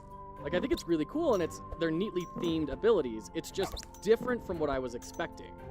And I'm curious first off, I'm curious if I'm the only one that would expect that from a Beastmaster class. And if I'm not, I'm curious if there's a way to like more fully disclose that. Let's get projectile and weapon scale, because now I think I understand that my beasts are projectiles.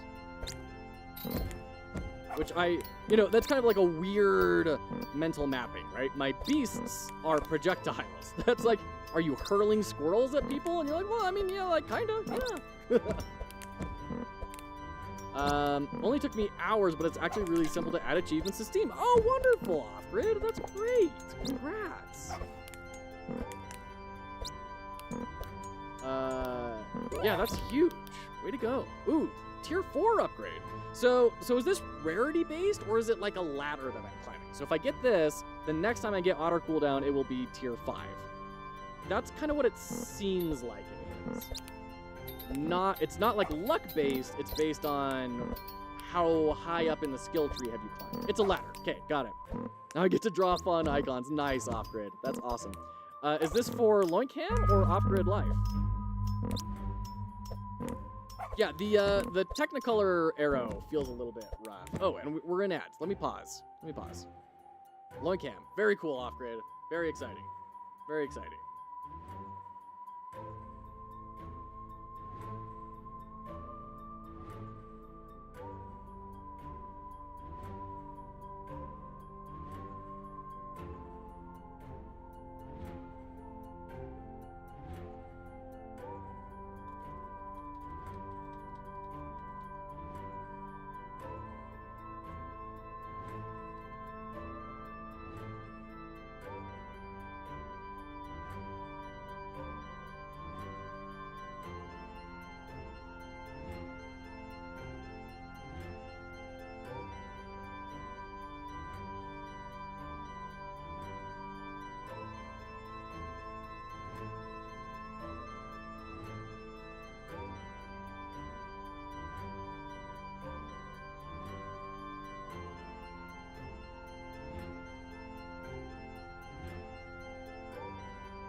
Okay. Welcome back. So I'm just noticing the UI here.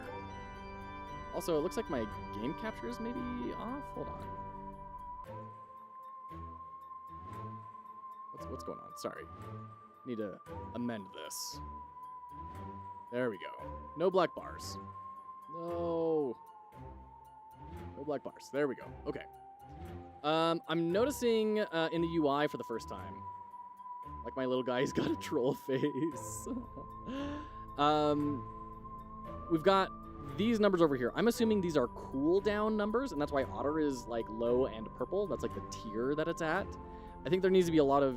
I mean, this is no surprise for you, Bear Like Lion. I'm sure that you guys have all sorts of plans, but there definitely needs to be a lot of UI work done on this in order to communicate what's like really happening in the game. But that's not what you asked for feedback on. I needed to say it for my own sanity. Okay. As far as feel goes, I like that we're progressing the amount of... Oh, you use health to reroll. I need to know how much health I have on this screen. If I'm going to use... Oh, 74. Oh, that's so tiny. Does not affect flawless. I don't know what that means. Health 74. So I need to know, like, how much are people hitting me for? How much... Like, when I take damage, how much damage am I taking? And I don't know the answer to that.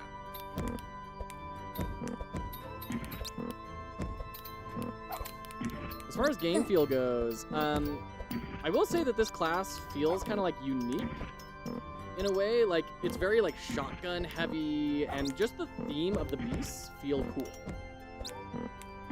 I am hoping, as we keep on playing, to get like really cool upgrades that are more than just cooldown reduction, right? I'm hoping to start finding upgrades that kind of change the way that I might play as the Beastmaster, right? You have a damage rate stat on the stats screen. Okay, hold on. Let's check this out. Damage rate. I don't know what's a damage rate. And it's damage rate times enemies times frames hit. So like if I have something that's crazy big, it can make contact with enemies for multiple frames and like deal extra damage. So it's not each enemy gets hit once per projectile. It's like per frame that it's overlapping.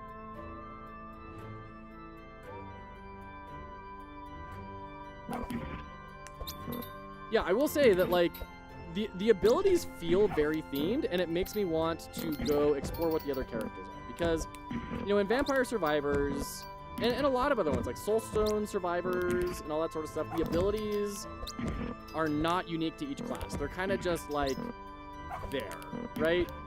You may be inclined to certain ones or others. You may have, like, slightly different stats. But for the most part, you're kind of playing the same character.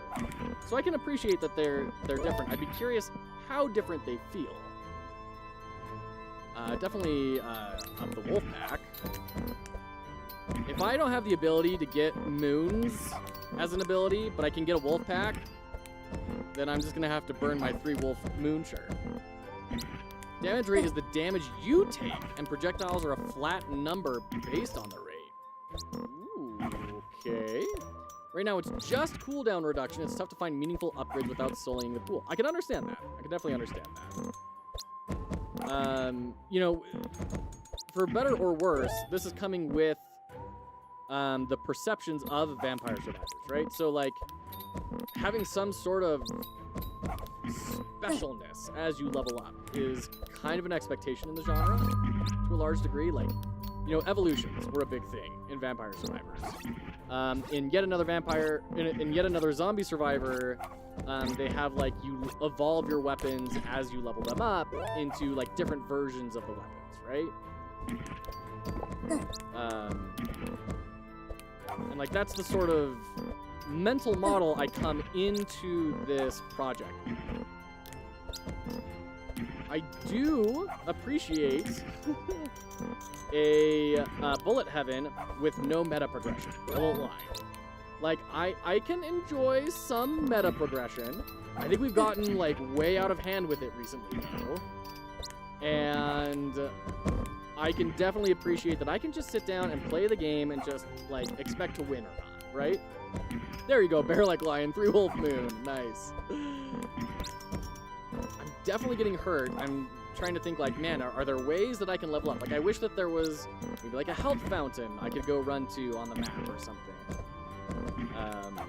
Right now it feels like the only thing that I'm looking for are the obelisks. And it feels like that system could be kind of expanded on a lot. Okay, otter cooldown. And is that... Oh! Tab to do the overlay, stat overlay. Interesting. I don't know that my stats are changing frequently enough for that to really warrant existing, I'm not gonna lie. Unless it's just like a debug thing. But if I could find power-ups or something to like change my stats, or there was some way to affect it, then I could totally see an overlay being really cool. It kind of makes me feel like Diablo 2, right? Hold on. I gotta catch up on chat real quick. I play a good number of horde survivals, and I'd say that the ones I enjoy the most have some sort of gimmick. Evolutions, for example, in Vampire Survivor and Death Must Die, it's got loot drops, and one whose name is escaping me. Each different class has a bunch of different variations that change up the way you play, etc. Yeah. I don't like the fail forward / remove difficulty meta progression a lot of games have had lately. Yeah, I mean, especially when it's meta progression like plus 2% damage, and you have to buy it. It's just like, ugh, that's brutal, dude. That is so harsh. All right, so that was the Beastmaster. Let's try the Shaman, which should be like something similar, but different. I'm curious how that's going to feel. And I realized I was so close to the boss there, and that's a big bummer. So we got a big hammer swinging around. Okay. It would be helpful to add something to differentiate yourself in some way from the rest of the crowd. Yeah. I want to expand the objectives. I like the idea of the health fountain. My gimmick has been scoring in leaderboards and daily challenge. Interesting. Full chain lightning, nice. I've tried to build chain lightning in some games. That can be kind of difficult depending on the engine that you're in. So like props, you know.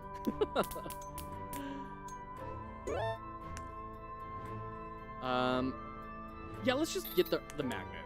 That just seems like it's a one level upgrade. That just seems like a good thing to grab. Sometimes it just fizzles out and I'm trying to fix that. Yeah, okay, sure, I understand that. Take issue as well with the game becoming easier the more time you put into it. I'm glad to see you standing on that side of things for your game. And like, I can be with it, right? Like, we played a game on the stream the other day that I felt could have benefited from that. What was it? Oh yeah, 15-minute dungeon. Like, I feel like 15-minute dungeon could use some sort of either meta progression or difficulty easing in the form of ascensions, because it is so brutally difficult that it's hard to even like explore the systems in there, because you just die so fast. So like, it can definitely be a tool to be leveraged in a good way. But yeah, I'm with you both that like, if I see plus 2% damage on a meta progression screen, it's like, okay, I already know kind of where I'm going with this. Stunning? Totems? I like totems. That's very shaman-y. I like that. Okay. So now with the totems, this is an interesting design conundrum, because now I'm 100% going to be hanging out with my totems, which makes me not move and not like experience the game as much. And I'm curious what your feeling is on that, because this is now me effectively building a base that I'm going to want to stay in forever. I don't mind meta progression generally, but I do take issue with stat-based meta progression. I find it grindy and boring. I like when new mechanics are added. Yeah, I agree, Quan. It's the difference between 10% damage and now you have double jump, right? Like, those are totally different feelings of what they do for you. Let's get another totem. Oh, that's just a lowered cooldown. Oops. Hold on. The design of the shaman is to stack up on totems and hunker down. So that's the intention. Okay.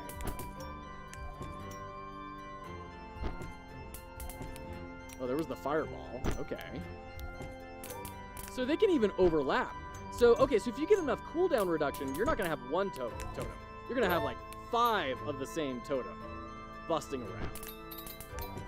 around. Is there any sort of way to, like, play the classes different? Like, if I play a shaman and somebody else plays a shaman, are we essentially going to be playing the same character? Or are there, like, different ways to build? And I'm asking that question, I guess, because I am not kind of getting the impression that there are different ways to build, and I'm kind of curious. Like, am I just missing it? Am I not seeing enough of the game, or is that not really a consideration of this game's design? Which is not necessarily a bad thing. I'm just trying to, like, understand what the game is providing, you know? And what its goals are. It's the same ability pool, but some players swear on maxing out 1 or 2 abilities while others get a few in each of them. Okay. Okay. Yeah, like getting full stun reduction seems really good. Although I guess there are projectiles, so you can't just hunker down. And I'm really curious to see what the bosses do. Oh, arrows up there. Okay. Playstyles are designed around the classes having unique styles and identities. Okay.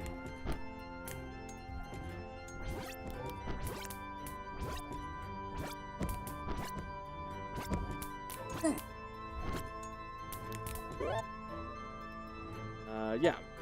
More chain lightning reduction, more earth totem reduction.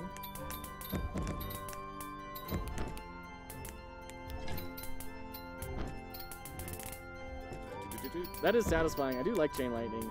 It's always a good feel. Let's go hang out over here, get the health potion, hang out in the stun radius.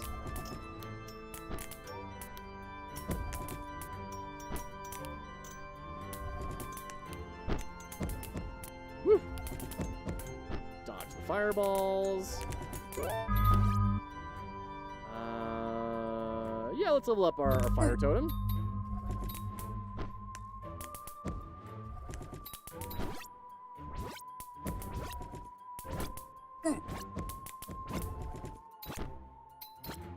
I have to say, the flame totem feels very similar in shape to the fireballs that are being thrown at me. And even though they're like very different in terms of scale and color, the shape is so similar that like it's kind of messing with my brain a little bit. I keep trying to dodge my fireball, and I mentally block out the enemy's fireball, which is an interesting problem. I don't know that I've really observed that before.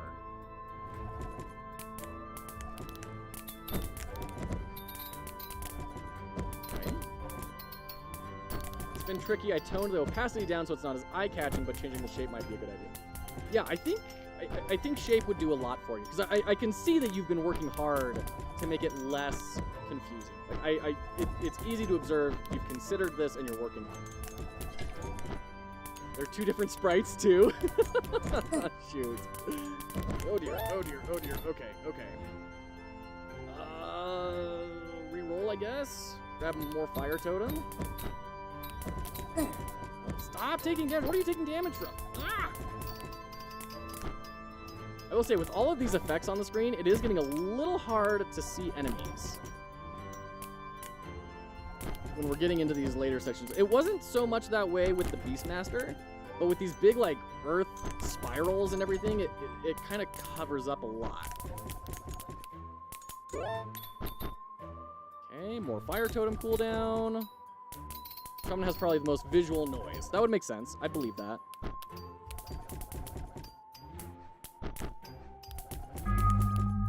Okay, we got another obelisk. Let's go leave our base. And hope we don't die. They're getting so fast. Okay. I do love the sprite for the fire totem. Just like this full wacky flating inflatable arm tube man that just is done with it, you know? Like, I have come into this car dealership for 18 years and I haven't gotten a single raise. It's time for my day.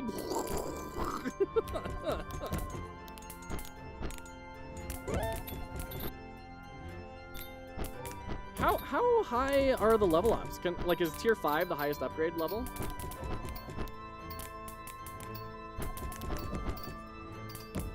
Tier 5 is max. Okay, cool. So we're doing pretty okay. I'm pretty sure we're gonna hit the boss here unless I start doing something really dumb.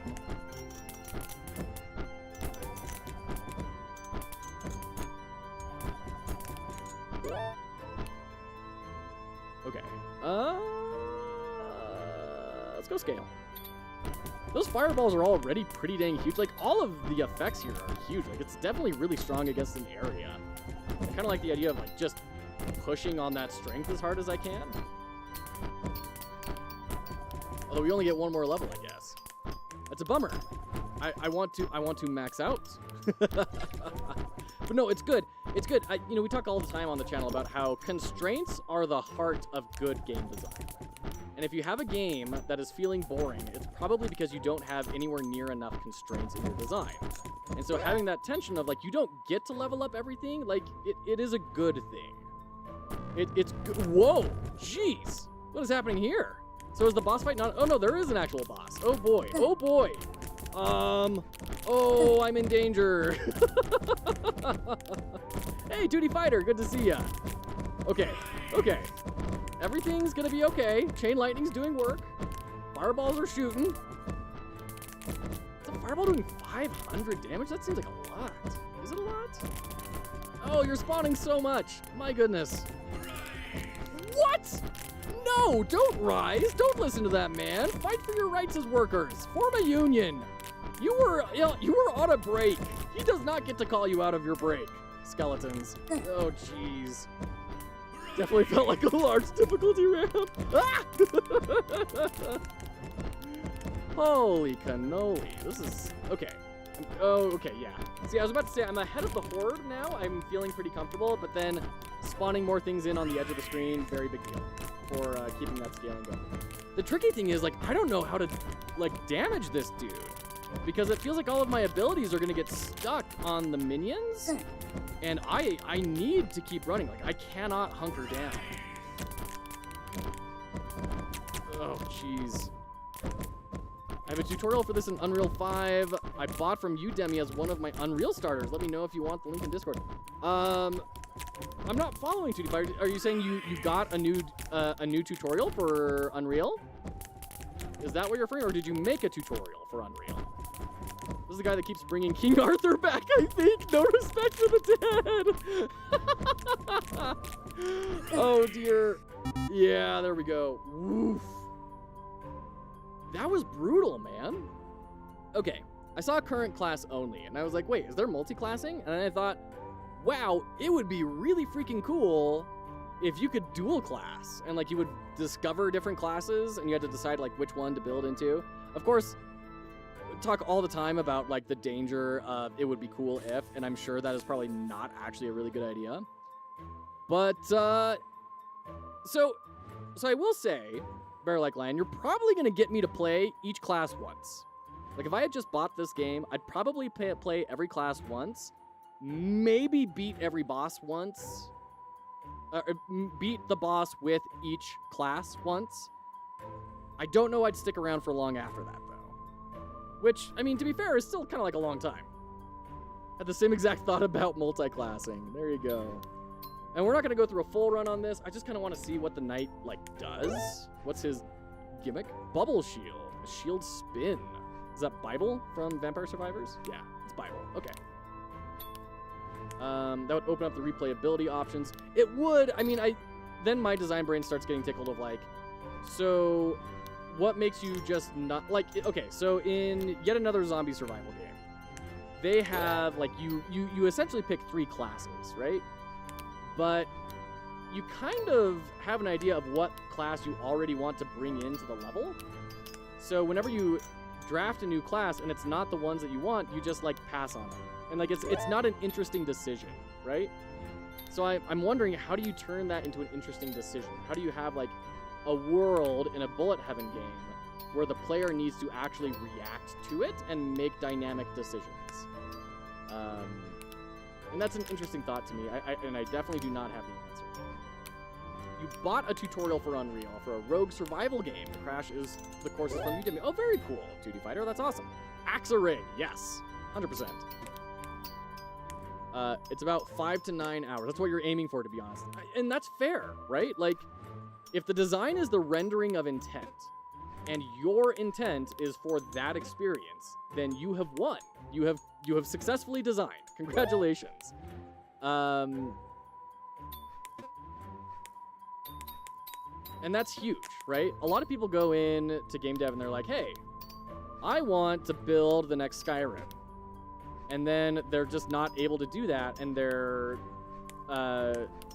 desires outmatch what they can deliver on, and their intent is not rendered on it. It becomes bad design. But if you're like, hey, that's exactly what I want this experience to be, and especially if you're not necessarily saying this needs to be a huge market hit, then that's great. Like, you got it. You won. What happens when you beat the boss? Is it the only boss? That's a good question for me. My goal with this is a smallish project I can get out on Steam. Very nice. Yeah.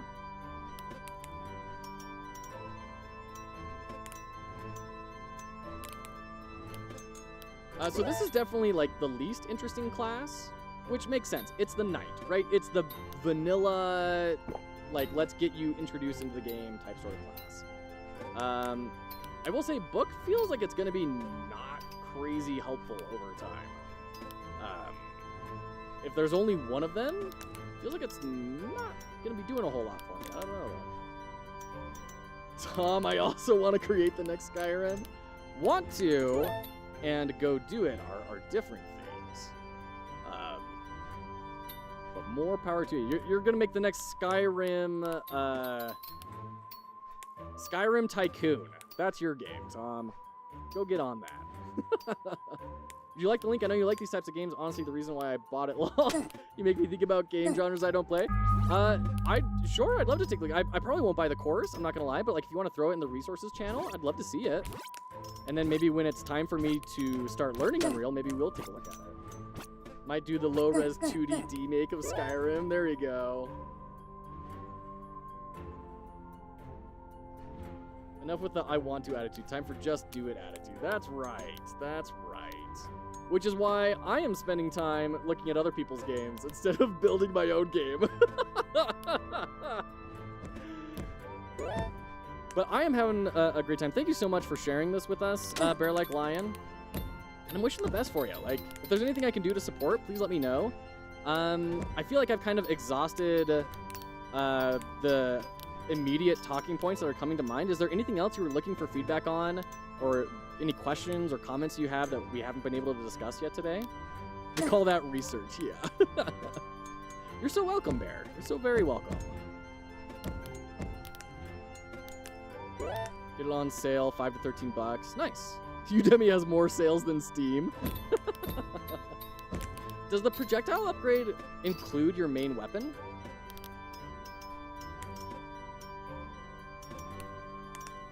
I did see there were more levels. I don't know if you only unlock them after beating the first one, but it did seem like they were disabled.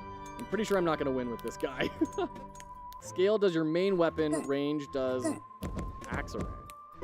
Okay, so it's a generic, like, everything gets bigger upgrade, right? Demo has 2 levels, dungeon and sewer. Okay, cool.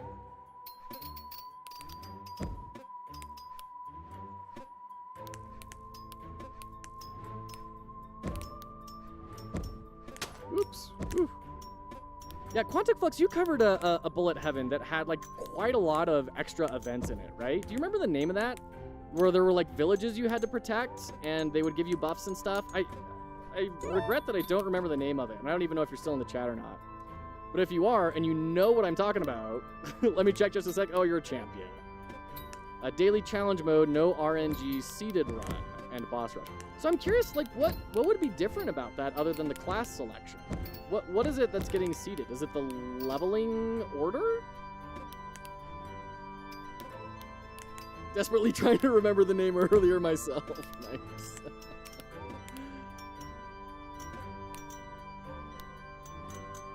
Because that may be a good inspiration game. And of course, like, there's a lot to be said about keeping scope small, right? You want to release this in July. That's pretty soon. So you don't necessarily have a lot of time to build in extra mechanics and systems and things, right? I totally understand that. Just kind of saying stuff that is coming to mind. Everyone plays the same run. Well, that's what I'm confused about, though, Bear Like Lion, because it feels like everyone is kind of playing the same run right now, right? Like, other than class selection, what is the seed generating? Horde Hunters. Okay. So I mean, that's my question is like, it seems like if two people play as the knight on the same level, they are playing the same run. Am I wrong on that? Like, are there things that I am not observing? Because I totally recognize that could be the case. The challenge, every player gets the same exact upgrade options and path. Okay, that was my big question. That seems like what it seemed to be. Oh, see, and this is the thing about cooldown reduction. The way your cooldown reduction works differently, or the way your cooldown reduction works differently than I would have expected. Because when I think cooldown reduction, I'm thinking I'm going to have the book up more frequently. There will be less downtime where the book is not going. But each instance of the book has a duration with it, or books, excuse me, shield. Each instance of shield has a duration associated with it. So we're not... So because of that, we end up getting multiple copies of the same ability on the screen. And that's something that, like, I'm needing to really switch my mental model around for. Cooldown reduction is not just more uptime. It is more instances of the ability. Just finished watching the GDC talk about trailers that I posted. Nice. Expect something else, though. Most of the stuff you said I already knew. Oh, that's a bummer. I put the course here and Discord resources channel for anyone that wants to make this an Unreal. Also, wait for a sale. There's one every 12 to 62 hours. Nice. Thank you, 2D Fighter. I appreciate that. Shield is based on your range upgrade. Okay. Yeah. So lower cooldown plus more range equals most books. Interesting. Okay. Yeah, see, that's like an interaction of stats that I personally, being bad at like build making, wouldn't have expected. Other people may have put 2 and 2 together and realized that, but it wasn't obvious to me. Never really played any Survivor games until I started making this. Oh, very cool, Bear Like Lion. You know, a lot of the times that can be good because you enter without a lot of the preconceived notions of what these things can be. The cooldown reduction is lower than the duration of the ability, then multiple will come out. Yeah, absolutely. Yeah, I mean, it makes sense when you observe it. Like, as soon as I saw I had multiple shields out, I was like, oh, right, yeah, okay. No, that makes sense. But it was a struggle to put it into words, and I definitely didn't predict that that's what was going to happen. Want to add tooltips for what stats upgrade each ability, but Godot's tooltips don't work with controllers, so I have to write my own. Yeah, and especially if you do mobile and stuff, then you have to deal with, like, well, okay, hover states don't exist, so how do we communicate this to people on mobile?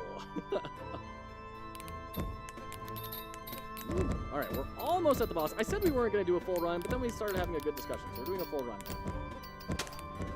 I also have this running on Android. There you go. Yeah, mobile is like a whole other bucket of considerations.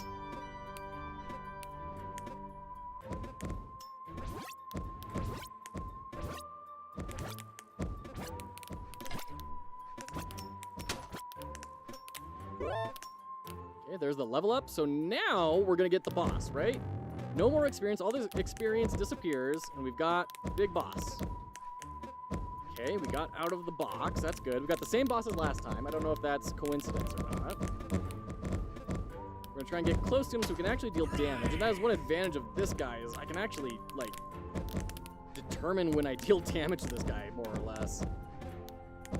Shield is doing work, too. My goodness. Ouch. Both shield and bubble shield are doing work. They're both doing good stuff here. Oh, jeez. Bosses are per level. Got it. Okay, thank you. Hit ads. Okay, all right. Full boss. Oh.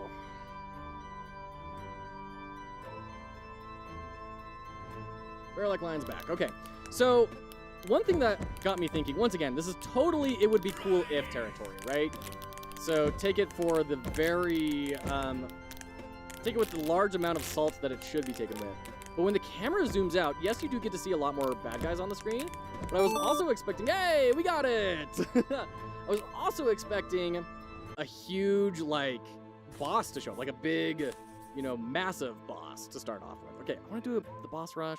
I want to see what the druid is all about. So we get to just level, I'm going to get scale. I'm going to level up scale fully all the way. Scale and range. Let's see what that does.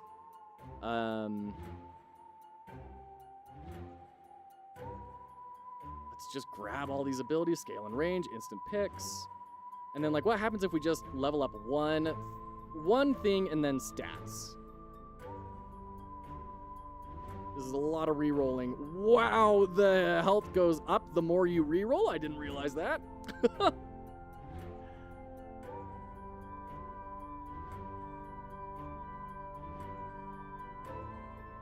Okay, great. Opera GX does mobile really good. Wow, that did not go well. But I want to know the process for Android. Hopefully it's nothing like HDMI. It starts at 5 hit points per level and goes up 5 hit points with each reroll. Yeah, I didn't realize that. I want to try the Beastmaster again. Let's see what a fully leveled Beastmaster is going to do to this boss. Let's do bird, I guess? Otter? Bird. Scale. Scale. Otter. Reroll. Scale. Scale. Bird. Bird. Scale. The boss rush mode is interesting because it kind of really reinforces the effect of the limitation of your levels.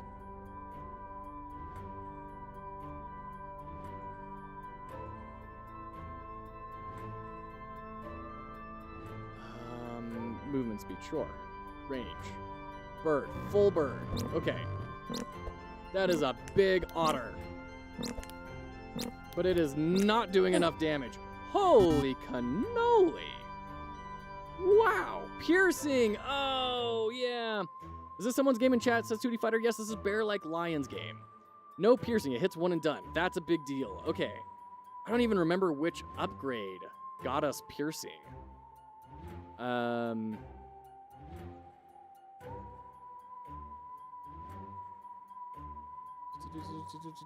Sure. Range. Move speed? Otter?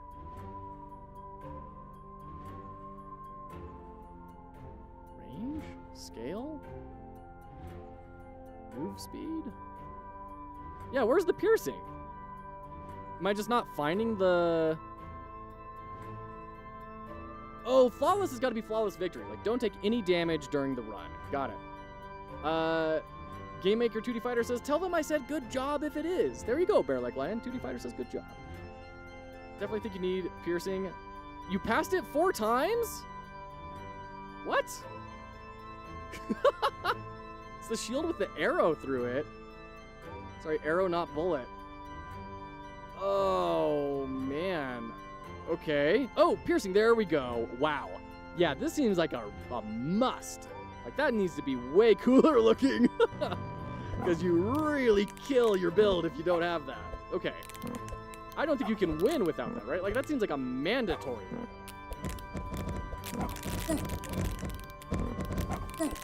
But I like this because it lets you experiment with different builds.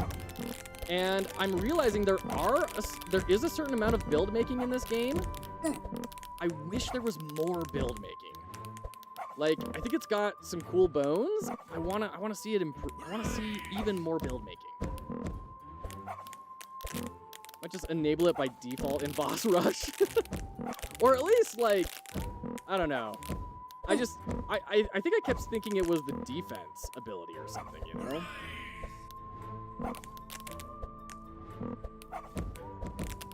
So you don't have to waste a level on it, but that's like a part of the game, right? Is getting the spending the levels on it. If you're gonna make it default, then I think it needs to be default in the main game, not just boss rush. All right, there we go. Nice. There we go. You're the only other person who's done this with the Beastmaster? Goodness. Feels like it might be less necessary for different characters. The Chain Lightning guy, for example. Yeah, for sure. Okay, that's SurvivalScape. Let's throw the link back in chat. Thank you so much for sharing, Bear Like Lion. This was great. Appreciate it. Can't wait to see how this continues to develop. You just reset boss rush. Gotcha. Okay. Cool. Well, that was that. Thanks so much, everyone. This was a great time. I had a blast. What a fun time. We're gonna keep this going. You know what? We just played with a bunch of otters. Let's go right into Otter Makes Games. Oh, unless he's actually offline. Is he offline? Twitch? Come on. Oh, he must have just barely ended. Bummer. Bummer. Let's read into Team LDM. He's making cave gorillas. My biggest issue I see with the game is the pacing. 10 minutes is a very long time to be doing a level 4 when nothing dramatically different happens during that time. If you're the type to want to max 2 abilities, then you can do that every run. No issue. Yeah, I could see that. Cool. All right. We're going to raid into Team LDM. He's making a kind of Lethal Company-esque like game about miners that are bodybuilding and running away from cave gorillas. If that sounds like a good time to you, hang around for the raid, and I'd appreciate it. Let's go say hi. For those of you who are new, we are a charitable enterprise at foxhollowgames devoted to helping people enter the games industry. If that sounds like a good time to you, like, follow, subscribe on whatever your platform on. I invite you, implore even, and I hope you have a great rest of your weekend. Thanks so much, everyone. Thanks, Quantic. Thanks, Queen Anne. Thanks, Bear Like Lion. You're all great. We'll see you in a bit.